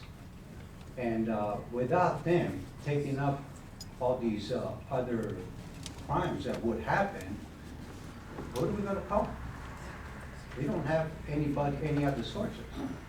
The other thing is this building here, again, to everybody's opinion, it'll be a SOAR. And then it's up to, as a builder, it's up to you guys to say that it is unsafe to build this building because of the crosswalks, because you have to come up with something that says that this is unsafe to be built there because it houses too many people for the area. It is too small. 7-Eleven will become a drug stop, basically a candy store for the drug dealer. Do you want that? All the other stores around it, that little shopping center there, will become the same thing. We already getting homelesses that walk behind our house on a wash. We're between Fox Glen up on the hill a little bit, on the tree-lined street, the more famous tree-lined street, right? Well, we get people that walk back there every now and then. I'm tired of calling the police. I mean, now I don't even call the police department anymore because it takes too long. I just call friends of mine in the police department. Like I'm in Idaho and I see somebody at the front door, I got 22 cameras already. How much further can I go, right? I mean, I almost shot somebody trying to steal my Cadillac converter. They told me, don't step outside of your gate, don't engage. I have to know those rules. I'm a good shooter too. So, Steve Figueroa knows that. So what happens is I don't want to become a victim by committing a crime. I don't need to do that. But things like this, which is bring us more, make us more furious. If it's not me, let alone maybe one of these people here take on one of these young people that trying to rob them or do something. It's not going to be a good thing. As you see, like on the news, there was a guy stealing a Cadillac converter from a house, and a 25-year-old guy stabbed the guy to death. Well, if the crime wasn't happening to begin with, the guy wouldn't have gone to jail. He still would have had his regular life. He wouldn't have become an ex-con now. So this building cannot go on. It just cannot go on. We have to find an excuse not to let it go on. And again, for some of you who don't know, I'm a mathematician. Okay? I'm a dive master, rescue diver. I've done everything possible. So what happens is, in the world, there's a lot of people. In the United States, there's 105,000 people born each day, okay? Only 35, in California, there's 10,000 people born each day, and 3,500 people die each day only. So there's 6,500 new people each day in California alone, okay? So what happens is this is an inevitable thing that's happening in our world. I did the math. In 20 years, there'll be 2.2 billion people more on Earth. Where are you going to put it? It's something that I can't fix. Me alone, I can't fix. So it's up to you guys. Thank you. Thank you very much.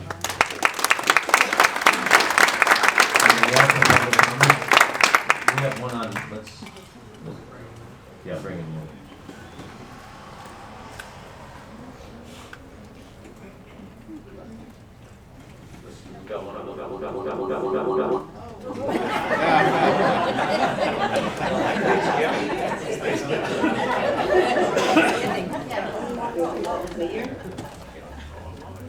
Okay, if you can hear me, then I'm going to continue. My name is Verne. I'm a resident of Laverne in Old Town. So from last 4 years, actually, I attend city council meetings regularly, and then watching our city fighting so many things as a great city, we stand together. I remember when we want to protect our old town style for not widening White Avenue. Looked like a small thing, but we really knocked the door to have 100 residents to sign and really protect the environment to the old town feel. So that's what I learned. A lot of Lebanese residents, they are senior, they are really not on social media. they don't really know the update. So about this project, 740 Foothill, I noticed this on Facebook, and then so many people don't really know what happened, especially the people who live in that area. That area I noticed because my kids love Subway, and then we drop by together the Domino's Pizza, and then when I pick up kids in Ramona, and always drive in front of that area, and then go to Foothill under the freeway. So that small spot, I never thought about any space could be a 5-story building. It's just impossible. I mean, very narrow road, and then when we drive, especially somebody mentioned, if you drive from the west in sunset time, the line really block the sun, block the eyes. You have to be very careful to drive. It's very high risk for the car accident. So for my understanding, it's really impossible to have so many, like a 50 unit there, and then not enough parking. So people maybe is also assuming the people who live there will ride bike or walk if they're not driving car. So I feel like if we don't stand together to oppose this project, it's gonna happen, because affordable housing is coming, all the bills coming. I know I really fought so hard with all of you for the campaign, right? We all do it together. But if this case, not really like a fight council, stand together, it's not gonna happen. I mean, we could say nothing, because the 5 queen supervisor, you could tell in the future, this will not be the first one. I mean, it will not be the only one. More is coming. We'll squeeze in our city. I went to the meeting about the future building. I could tell more affordable housing is coming to our area. This one will not be the first one. If we will not stand strong with the residents against this project, more will come.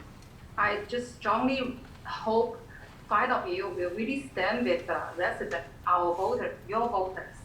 Even though you don't have vote for this project, but if you don't stand with our residents, we don't really have a voice to tell them. That's 5 queen supervisor. They will just ignore us. Laverne, yeah, the tough citizens.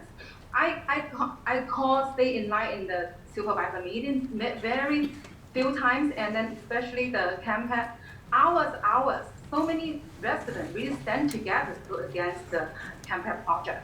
So this project is really just too rush, and then no consideration about all the residents' feelings in that area.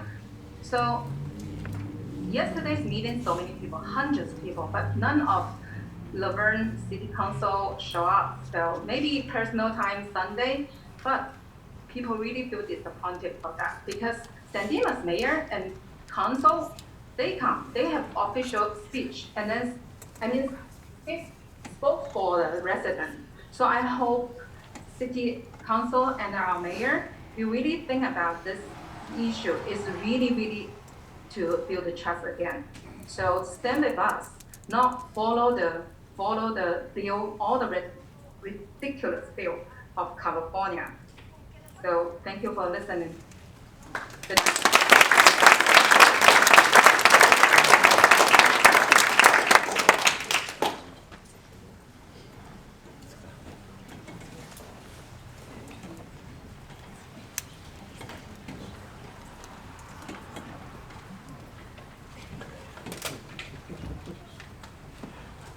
Hello, everybody.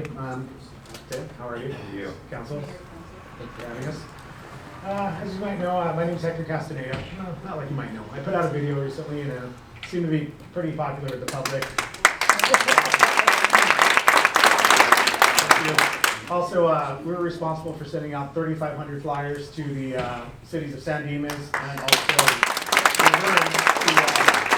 basically let all of our people that may not be on social media, we really wanted to get the word out on what was going on. We have a genuine concern, and we're not here to attack anybody, we're not the council, but personally, we own, as a family, my sister-in-law, my mother-in-law, and ourselves own 3 separate properties in Fox Glen. So we're highly invested in the community. Our kids have gone to school here. We really love where we live. We bought with intention. With the Foothills, friendly people, really our community. You know, we have a community vibe. So with that being said, you know, we really are, and I think everybody hit it on the head that's come before me. We're just concerned. You know, this building, you know, National Corps has a mission statement that they come and they better the communities. You know, they're working with the communities, and I have to say everything that they've said as far as their mission statement was broken in this project. Zero accountability with the community. You know, really, they were ready to rubber stamp this thing basically days before we were notified, kind of on accident. You know, thank you for putting out that video. That was awesome. But you know, I think we all need a savior. You know, and you guys represent us, and you know, we're proud to have you guys.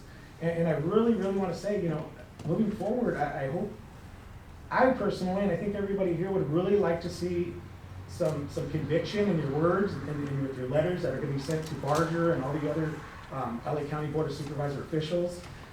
You know, I'm not really a political guy. You know, I have my opinions, but this has brought me out of the woodworks. You know, this has actually opened me up to wanting to come to these meetings. And you know, prior to this, I'm raising 2 little ones. You know, I got a couple teenagers. My wife and I own a business. We're busy. You know, the last 10 days, I told my wife on the way here, man, I'm really tired. You know, this last 10 days have been a whirlwind of 24 hours nonstop. You know, text messages and you know, taking cause of action and reading through the fine print, trying to figure out, you know, what can we do here as a community to really, you know, somehow stop this thing. So, like everybody else, you know, I'm sincerely asking, please, I would really like to see some conviction in your letters and your words about this project. We're really leaning on you guys, we're counting on you, and like I said, sincerely, I hope we can come together on this, and we can at least attempt to the best of our ability to defeat this as a team. We need you guys. Please, your voices. You know, I know my wife has a couple words as well. Hi, I'm Ariana Castaneda, and I have been a citizen of Foxland for 41 years. I'm 41 years old, so when we bought our home 6 years ago when we got married, I wanted to stay in Foxland because I loved it so much. Right now I have my sister on the corner, my cousin in our old house. Our whole family lives there. So, and I went to Montessori, you know, what is it, 36 years ago? My son went to Montessori. My oldest son, he's 19 now, he also went to Allen Avenue. He rode the bus home. He also went to Ramona. He walked home. And when our boys went to high school at Bonita, we had them taking the bus home. So they would get off the bus where Mr. Dees is and walk down that hill home as teenagers. Now, I can't imagine our 2 little ones going through that same route with this building there. It's just, it's completely unsafe. And honestly, you know, there's so many services for kids that surround that, where that proposed building is going. You're not only displacing a community that is no longer going to feel safe in their own home, but you're also displacing the services for children. You know, a daycare that's been there for, well, at least 40 years. You know, next to it, they have the We Fund therapy, which is for occupational therapy, which is, you know, for different things that kids have, you know, speech therapy or any kind of delays. Across the street, they have the Center for Autism and Related, yeah. So these are real services. We have, you know, like I mentioned, the elementary school and the middle school. It's just a bad place. And, you know, I wanted to also say that I know that the rumor is out that there's nothing that we can do, but there is something that we can do, because I can tell you right now from my research, this still has to go to the LA County Regional Planning, and they don't have a land use permit yet. So if we can't do anything, the least that we can do is we can all reach out. I put in a call today, nobody called me back. I'm gonna call again tomorrow. I'm gonna probably call 4 or 5 times tomorrow. And I told the guy that answered, I said, hey, if you call me back and get me some information, I might save you from hundreds of calls that I'm gonna make sure are gonna come to you.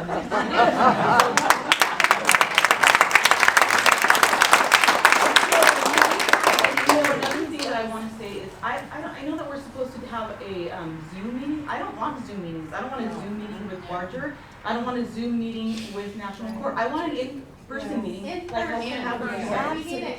Yeah, you know, exactly. If we could just keep to the speakers, please. Sorry. You know, when you're having a discussion or an issue with somebody, it's just like high school. I don't want to tell him to tell him to tell him. I want to say it to their face. So I would like to call for an in-person meeting with National Court And also with Catherine Barger, she's our representative, she's in our district. If we can't get Solis, I don't think she'll even come to the phone for any of us. No. But at least we can get Barger. And I don't believe that there's nothing that we can do. I know that there's absolutely something we can do, because there's something that we already did by voting those people in. So I think that we can, take the next step and invite these people to have a conversation with us. Maybe it might be as small as having an in-person conversation with National Corps. Maybe they might say, you know what, you guys are right. You're right. It doesn't really fit the area. It's too big of what they're proposing. And they have 53 vouchers for Section 8 payment. So they're looking at making over $100,000 a month just having residents there. So they can be a nonprofit all they say, but they're making money. So, anyway, I can go on all day. Yeah, we'll keep it short. I know we can be here all day, and like I said, we do appreciate your time. I think you see the concerns from the community. A lot of us here are from Fox Clan, I know. Yeah, and you know what? I've been a realtor in the area for years now, and I've sold 7 homes in my neighborhood. My clients were yesterday there. I sold them these homes, and they're like, we just moved in. Like, for me, I'm fighting for our community, not just because I live there, but because I sold it to them saying, hey, I love my community. I've lived here my whole life. I even bought here, and I think you should come to my neighborhood too.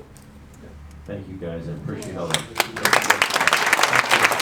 I'm going to continue to fund these flyers. I'm going to keep you guys on the loop. And I'm like I said, I'm going to continue to be the mouthpiece here and just make sure that everybody's notified step by step as we continue this. Thank you very much.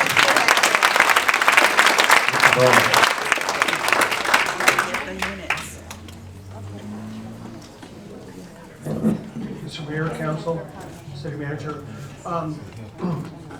Number one, I am one of, I believe, many that asked for this to be an agenda item last week.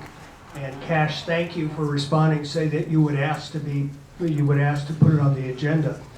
And I've learned that through the years of changing the rules that you had to go through a council member. You had to get it. You had to have an agenda item so you would get some feedback and not the Mount Rushmore look that all the people get here tonight. So I'm wondering if two things. If a council person asks to be an item to put on the agenda, who overrules them? Number one. So that's a separate answer. But I also want to recall, and there's many people in this room, that about 6 years ago, there was discussion about housing up at Marshall Canyon. And it was going on behind the scenes with the county. And this council, previous mayor, said, we can't do anything. It's at the county level. It's not ours. We don't know anything about it. And you, Mr. Mayor, took a stand that night. It was not an agenda item.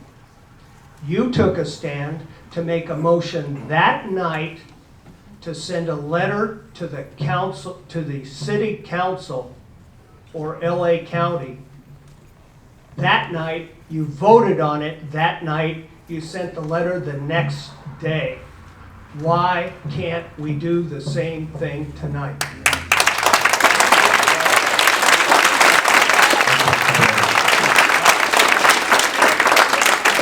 Public comment.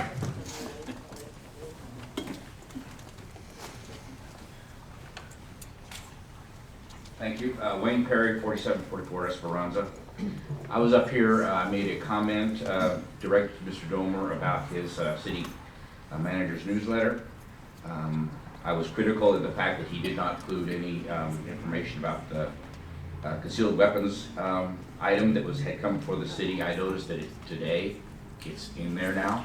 So I want to publicly acknowledge that he did put that in there for the city's, the public's knowledge. The second thing is I noticed the inclusion of the police department stats, which I've never seen before. I thought that was extremely valuable. I mean, I've seen the fire department stats and things like that, and that's great. But it's nice to see that the police department acknowledge how much work they do and the different things the amount of work that they do. So I thought that was really good, and thank you for that. Quick comment on the 740 project, Foothill project. I understand that this is county county land. I think the city may want to start taking a look at all the adjacent city-owned, county-owned land. I mean, maybe we should annex that so this doesn't happen again. So I think it may be something to be looking at in the future, to take a look at all that kind of stuff and maybe look into annexing it so it doesn't come up again. Maybe avoid the situation completely. Thank you. Thank you very much.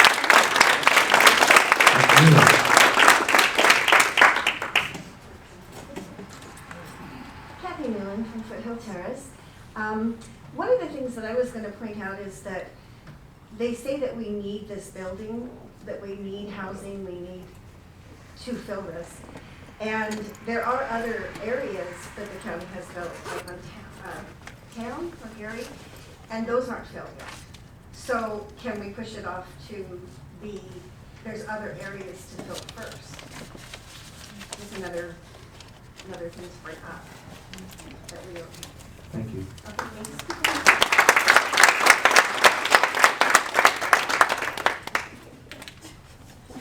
It's time.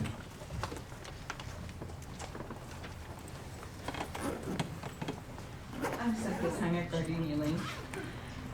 I was unable to make the meeting on Sunday, so I don't know what facts were presented on that day. I have concerns about the whole project, but I keep hearing about a five-story.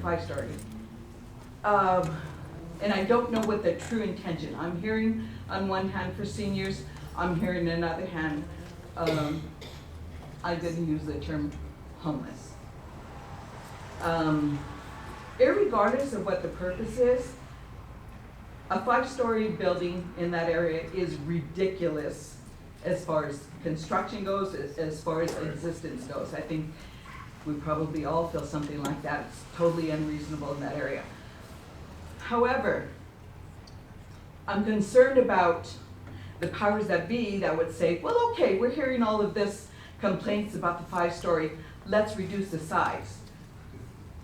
If they're housing seniors, I say let's take care of our seniors. But if they're housing questionables, I don't want it a single story, I don't want it a one-bedroom apartment. Let's know what the purpose is and be concerned about that.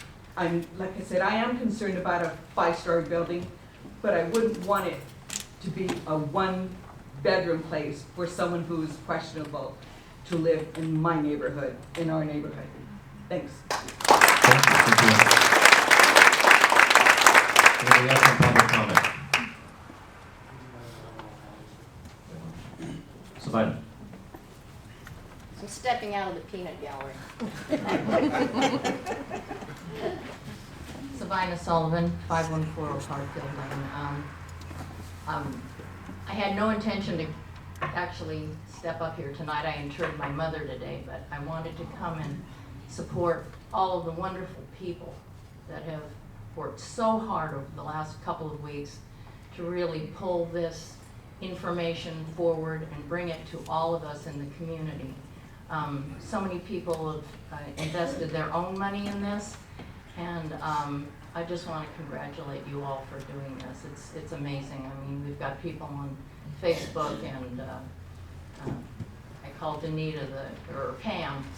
Well, both Pam and Danita are amazing, but I won't tell you what I call them. But it's good stuff. It's good stuff. But what my concern here is that going back to Marshall Canyon, if you look at a map of our community, we have adjacent properties that are county, and I have heard from this council and the council previous that this falls under our sphere of influence. Now, if that is so, why is there such a lack of communication between the council and our county board of supervisors? Why is it that we are always learning of these projects after the fact? The tail is wagging the dog. This is our community. We have a say in what is being built here, and we may have these pockets of county property that are within our sphere of influence, but we have a say over that. And it is important for this council to be ahead of the curve and know what the county is doing and not wait until the last minute and all of a sudden, oh my God, you know, the community is coming forth and they know what's going on before the council knows what's going on. That's unacceptable, and it is not the way that a council operates. Thank you. Thank you.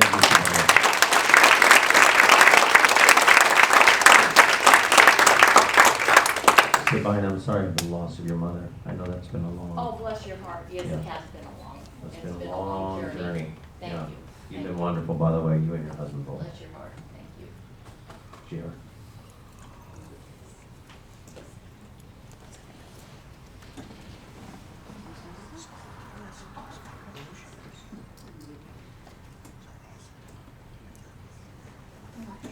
Good evening, everybody. Cynthia Gambledon, Amherst Street. Just a few things to continuously be pointing out, especially for those who are new in this audience. The previous city council, quite a few years ago, met on our Amherst project, and they actually made decisions concerning changing zoning in a closed session that was then never allowed any type of public comment. So I am also worried about what will be going on up the hill up there at Marshall Canyon. And it is also a continuance of what we see here with this county project, in where electeds think that they know better than their residents. With that said, there are a few groups that the residents and also the council, I'm asking the city of Laverne, the city of San Dimas, Claremont, and also Glendora to start participating in livablecalifornia.org, ourneighborhoodvoices.com, and catalystca.org. These agencies, or these volunteer groups actually is really what they are, they're working very, very hard to bring local control back to cities. The only way to keep our neighborhoods safe, the only way that we can keep our neighborhood identities and our city identities is to have local control. And these three groups are doing the yeoman's work right now in moving forward. And I highly recommend anybody sitting in that audience to get involved. Ourneighborhoodvoices.com, livablecalifornia.org, and catalystca.org. With that said, I also want everybody who's there in the audience to know that next Monday, the comments for the general plan EIR are due to the city. And I highly recommend everybody really look through what is being proposed in the general plan and get your comments in, because now is the time. The city of Laverne's housing element has already been approved. We needed more voices to push back on that.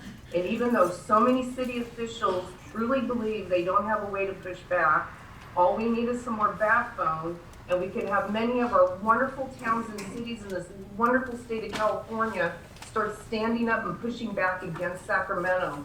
We have got to take our local control back, and this is just, as what was previously said, this is the first pin on what is going to be happening to our wonderful Foothill communities if we don't stand up.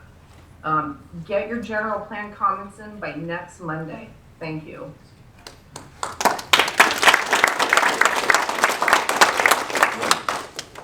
Any other public comment?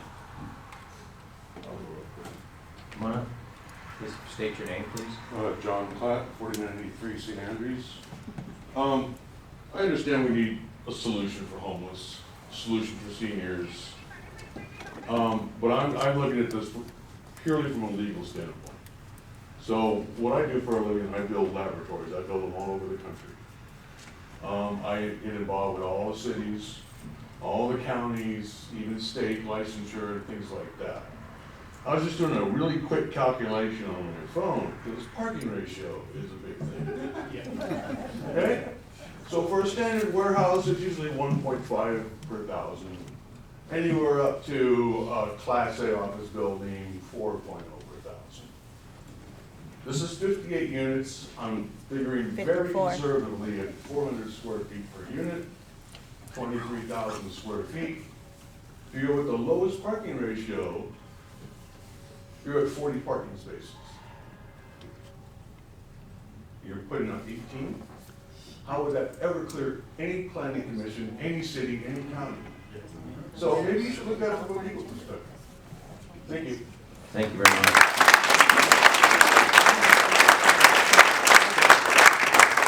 Any other public comment? We're in forum.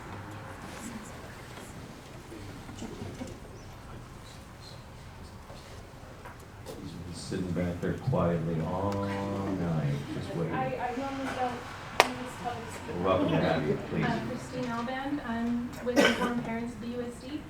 I wasn't going to speak on this issue, but then I heard a woman in the back, I think her name was Dinita, speak on it.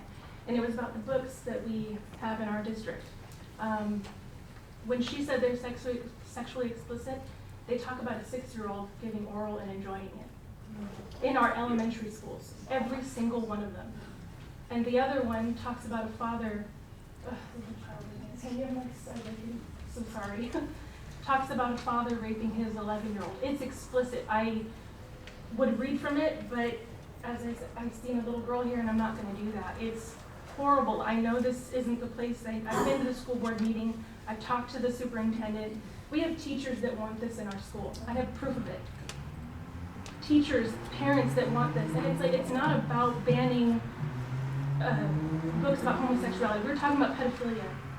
And it's in our schools and people are pushing it. I've been called so many names, from right-wing extremists to book banner, you name it, for not wanting my child to read this. It's upsetting, to say the least, but I just wanted to bring attention to it because someone kind of gave me the courage to speak on it.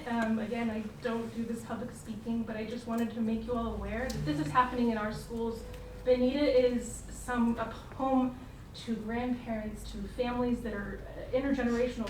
They've been here years. My husband grew up here. His grandfather went to Damien. So we've been here a very, very long time, and this is happening in our schools. It's not just an isolated incident. These things are happening here, and I don't know how anyone, a teacher, a city council member, a school board member can defend this. I'm at a loss of words, and I just want to plead with everyone. We're talking about pedophilia. We're not talking about banning being gay. This is not about that. This is so much different, and I'm just afraid of what's happening next. It's like if we're afraid to stand up and say, hey, children shouldn't be reading this, what's next? What else are we going to defend? And so I just wanted to bring awareness to that, and that's all. So thank you. Thank you very much.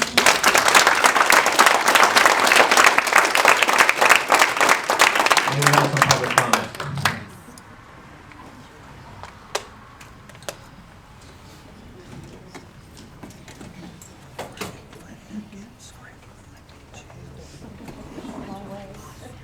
I'm sorry, your time's up. My name is Mike Carmichael. I don't live in Laverne, but I do live in San Dimas. I listen to... Any surrounding area is welcome in our chambers. Thank you. Thank you, sir. I appreciate that. I've lived in San Dimas for about 25 years now, and pretty much everything is very good in San Dimas when you think about what's going on here between Laverne and San Dimas.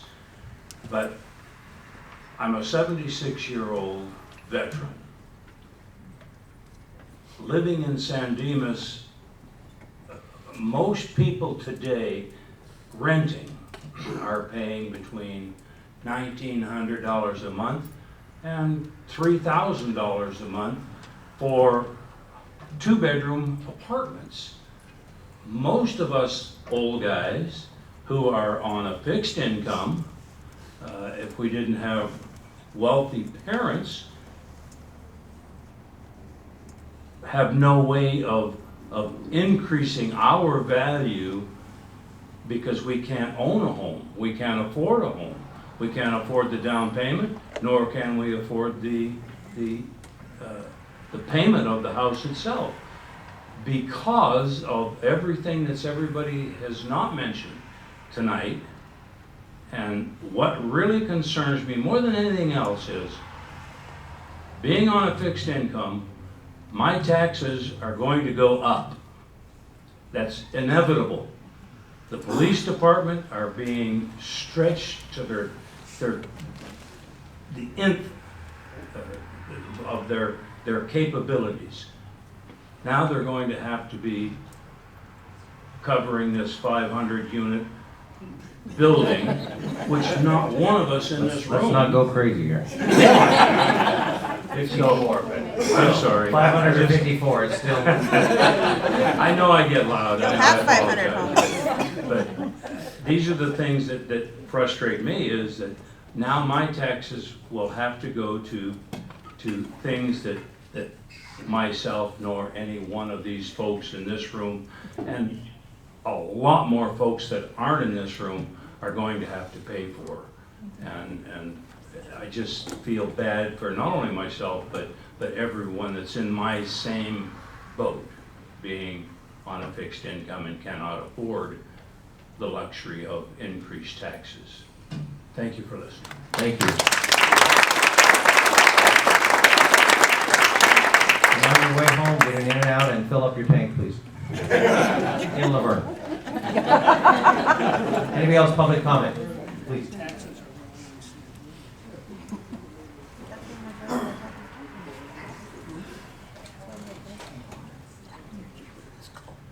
Good evening. My name is John Tham, Carmen Court. I never got involved, and it's my very first council meeting. So this is a very good experience for myself. Thank you. And I just want to say that a lot of times I didn't get involved because a lot of the issues did not affect me immediately. I'm a Fox Glen resident, and this one did. And it really opened my eyes of how much I failed. And I've always taught my kids to stand up for what you believe in. And this is a direct impact that will affect me and my family. And I don't believe any of you guys sitting here are Fox Glen residents.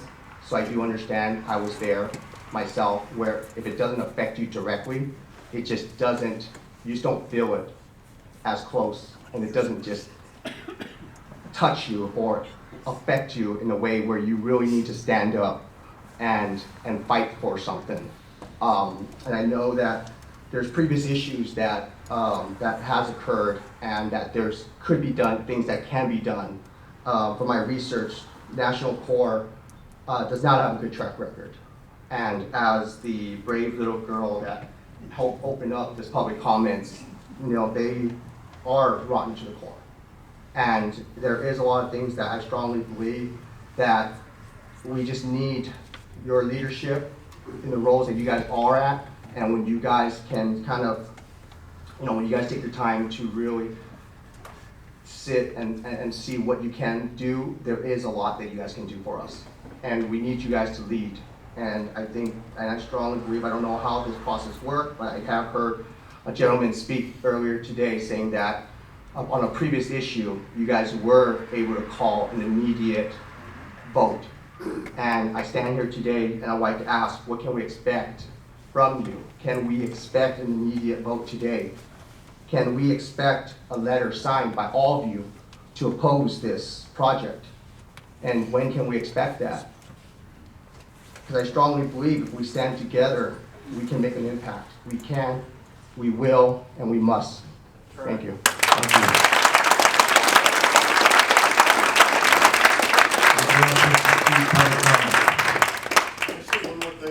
Actually, no. Thank you. I appreciate it, Jeff, but you've been up once. Thank you. It's not on this subject. It is on the subject. Yeah, we'll have to one time. I want to thank you for being on Johnny Ken talking about this. Love Johnny Ken. I'll leave it at that. Anyone else? Yes, sir. Boy, it's a long walk. I'll step on your left foot next time. So Okay, that's fine. I'm sorry, no conversation with the people. Come on up.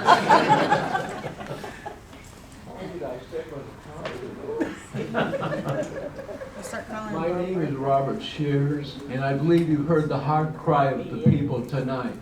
I would implore you, with all the folks behind you, to do whatever you need to do to keep Laverne the kind of city we want it to become. That's right. We are behind you.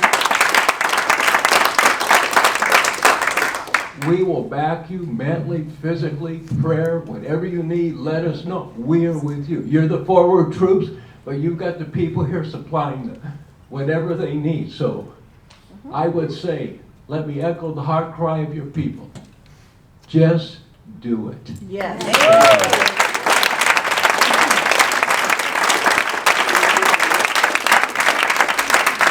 Anyone else in public comment? We're going to go ahead and, anybody online? We're going to go ahead and close public comment. Before we go to council comments, there was one question that someone asked, and I can't remember.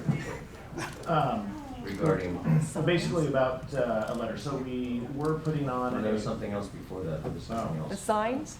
Oh, the signs. Yeah, Ms. let me ask- Beauchamp. Yeah. Oh, the signs. Yeah, Yes. let me answer about the signs. So There you go.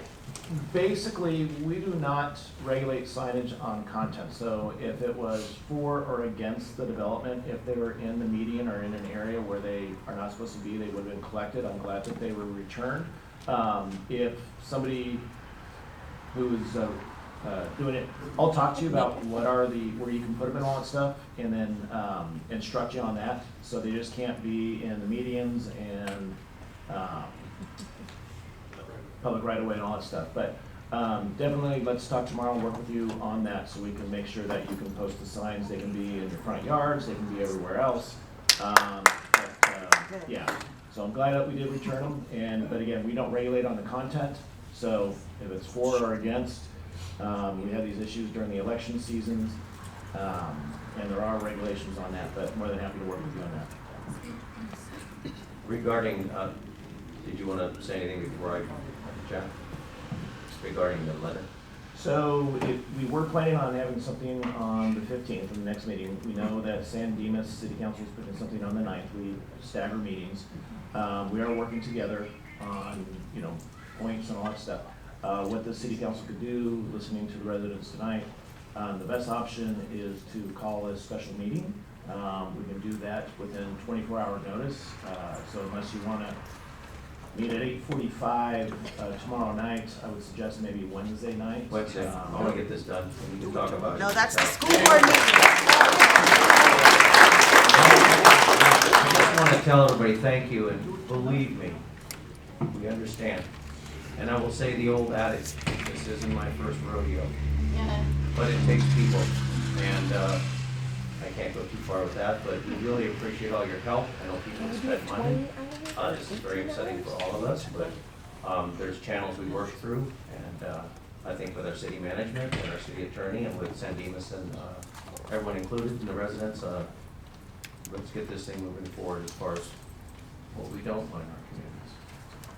Mr. Domer, so we can go ahead with Yeah, we will prepare everything and post it before 5:30 tomorrow night, so it is official 24-hour notice. And I'll start working on a draft letter circulated to, we have a lot of comments here and understand the direction.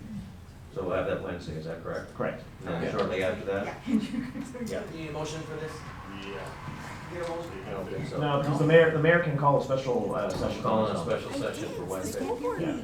To review this for our letter going out to the county supervisor.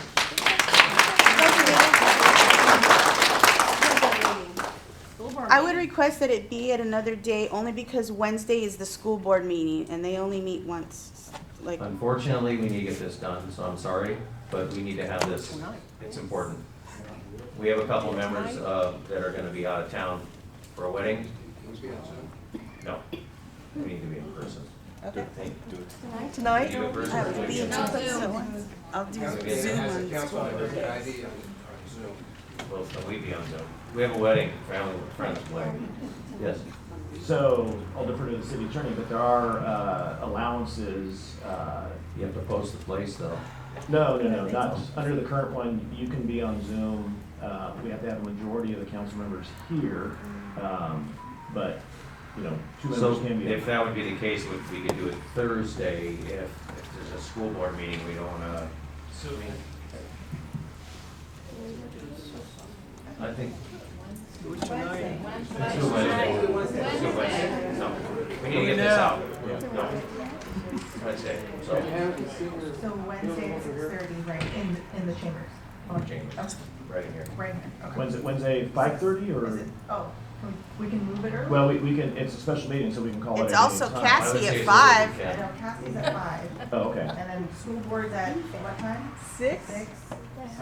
What time, if we close too quickly, what's the earliest we get out? 4 o'clock, depends on when, is it 4:30? Depends on public comment, you know, you can approve a letter as quick as you can, but how many public comments and lots of on it? I think our public comment has been pretty much the I mean, honestly, I mean, we need to do this quickly. Do it now.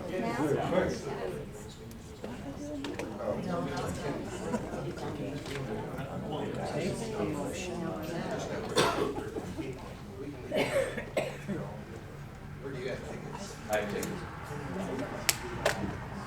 You can't do it. It's not posted. Yeah, you need 24 hours, so.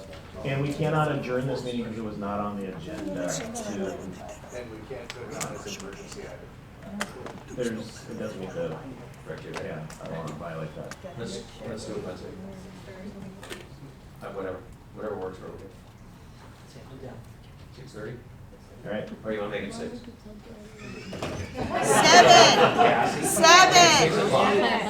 7, so we can go to the school board meeting. What time is the school board meeting? 6. It'll be over at 7? It won't be over at 7, not with the topics we're talking about. It usually is. Over at 7, it usually is, I promise you. Those meetings don't last long. Why should we wait? It's 6:30. We gotta do 6:30, guys, I'm sorry. We gotta do the normal time. What day? Wednesday, 6:30? It shouldn't take too long. Okay. With that. Council comments. Who wants to start? Councilmember Lau. First, just thank you for everyone showing up for emails. I know that many of you have emailed all of us, as well as Catherine Barker's office and others, and so that is how changes can be made, I think, to the point of how do you make things happen. That's part of it, so appreciate your time and your efforts on this one. If you cannot be here on Wednesday, then I would just say email, and that'll be made part of the record if I'm not mistaken, as per usual. So send us your comments that way if you cannot make it because of conflicting meetings. Other than that, I just wanted other things have already been spoken about. The golf tournament for LVPOA, the University of Laverne's Gala is this Saturday. My only plug about that I'll make right now is because I want to thank Laverne Fire and Laverne PD for generously donating items for the silent auction. All the proceeds do go to student scholarships. And I think just a shout out to the Laverne Historical Society because one of your own is also donating an item. So Ben Jenkins, who is the archivist at the University of Laverne, is offering his services for a private tour of the archives. So if anyone is a history buff, that is available as well. But also if you are going to be in the area, just note that there will be traffic around the University of Laverne for the gala on Saturday. So other than that, thanks for your attendance, and as always, be kind. Councilmember Johnson. Okay. Way back when I was elected to the council in 2003, I had taken the place of Pat Gaddy. And Pat Gaddy had passed away recently. Turn on the mic. Pat Gaddy had passed away recently. If you've noticed, the flags have been at half-staff in his honor. And we have a service, I believe, it's coming up for May 13th. The wine walk was an excellent attended event. I had the honor to be one of the porters at the dental office. I enjoyed the whole evening, did not partake.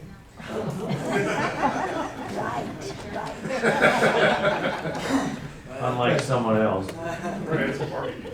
And, okay, the name of the park at Garbus Memorial? That is, Mills Park. Thank you, Mills Park. Thank you, Gary. Well, the Verne Rotary planted 2 oak trees in Garbus's honor there at that memorial site.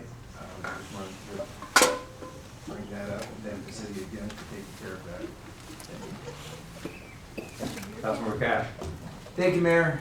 Thank you for everybody for coming here today. Everybody brought up some great points that we did here in the city throughout the meeting. I'll address what you guys talked about today, okay? And sir, you didn't fail nobody. You definitely didn't fail your kids. I got your back.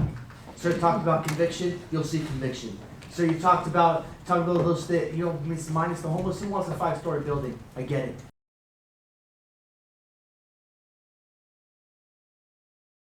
I think you coming up and saying, just drop the mic, and that's all that needed to be said. So thank you so much. Really do appreciate your voice coming up here. I know it's not easy in front of everybody, but you just stood up and did it. So congratulations.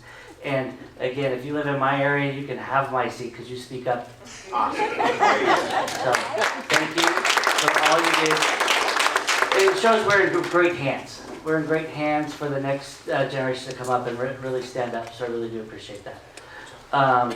Appreciate the movement that we've had tonight and having a special meeting that's going to be on Wednesday. I think it's definitely needed, and appreciate that. We have a library commission meeting happening on May 17th at our Laverne Library at 10 a.m. And if it's the library commission it's the first time happening in Laverne, as far as I know. And so it moves around all the time, and but the commissioners will be here, and we'll celebrate our Laverne Library as well. And thank you very much. Thank you all for coming tonight. Hi for you, Rob. You're welcome anytime in the chambers, as all of you are. Castanedas, thank you. Yes.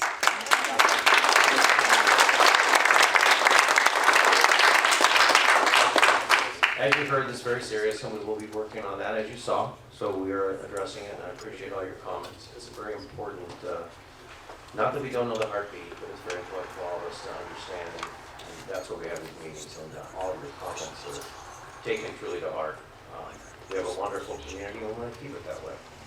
There's been many issues over the years that have tried to unravel the beauty of our community, and as residents, we rise up and we address those, and we try to do for the best of our community for all of us. So we will move forward with this, and we'll be answering to you guys very shortly. So with that, thank you all. Really appreciate it.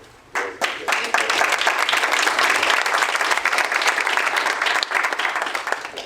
With that, we have a closed session. Is that correct, Mr. Domer? Yes, Mr. Mayor. We do want to, we can announce those after you do the closing memo? Yes, I would like to do that after. As Mr. Johnson had stated, the meeting adjourns in honor of our former City Council member, Pat Gotti. Pat was a longtime Laverne resident and business owner of Laverne Florist in Old Town Laverne. He served as council member for 21 years, from 1982 to 2003. Served as mayor pro tem for some of those years.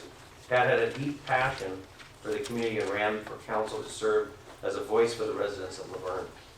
During his time on the council, Pat collaborated with and led many committees and commissions, including the Child Care Summit Committee, Parks and Recreation Commission, Parks and Human Services Commission, Homeowners Association Advisory Committee, and the Noise Pollution Committee, to name just a few. His pride for the community extended for past Laverne's borders spreading across the nation. After the 9/11 attacks, Pat Gotti assisted in the development of the parade as Laverne fire engines carried New Yorkers and their families through the streets. Laverne residents cheered and waved as their sea survivors made their way through the community. He valued collaboration and connections with others as he volunteered to visit sister city in Acambaro, Mexico in 1987 and advocated for providing resources to their community. Gotti prioritized the economic development of the city and guided the Foothill Boulevard Committee towards the development of multiple businesses that fostered Laverne's economic growth. His service to the city continued after his time as council member. He was part of the Old Town Laverne Business Improvement District for many years. He continued to invest his time and wisdom to the community up to his move to Arizona. He enjoyed his retirement in Arizona, spending time with his family and speaking fondly of his memories of Laverne, his pride and joy. He is survived by his son John and his sister Rose Marie. Thank you very much. Thank you for his service to our community, family, the Gottis. Thank you so much. With that, we are now going to recess in closed session with 2 items of discussion in closed session tonight. Mr. Manager. Thank you, Mr. Mayor. City Council meeting closed session pursuant to Government Code Section 54957.6. The conference with labor negotiators, those negotiators being the city manager, assistant city manager, and city attorney, regarding the following employee organizations: Laverne City Employees Association, Laverne Police Officers Association, Laverne Police Civil Management Association, and all unrepresented employees. City Council will also meet with legal counsel to discuss significant exposure to litigation pursuant to Government Code Section 54956.9, subsections B13A. One potential case, meter read error issued at multifamily complex. Are you sure that's all? No more subsections, sir. With that being said, thank you again for all for being here. Our next scheduled meeting will be our special meeting. Well, special meeting Wednesday at 6:30 p.m. here in Council Chambers. Our next regular scheduled meeting will be May 15th at 6:30 p.m. Thank you all very much. Oh,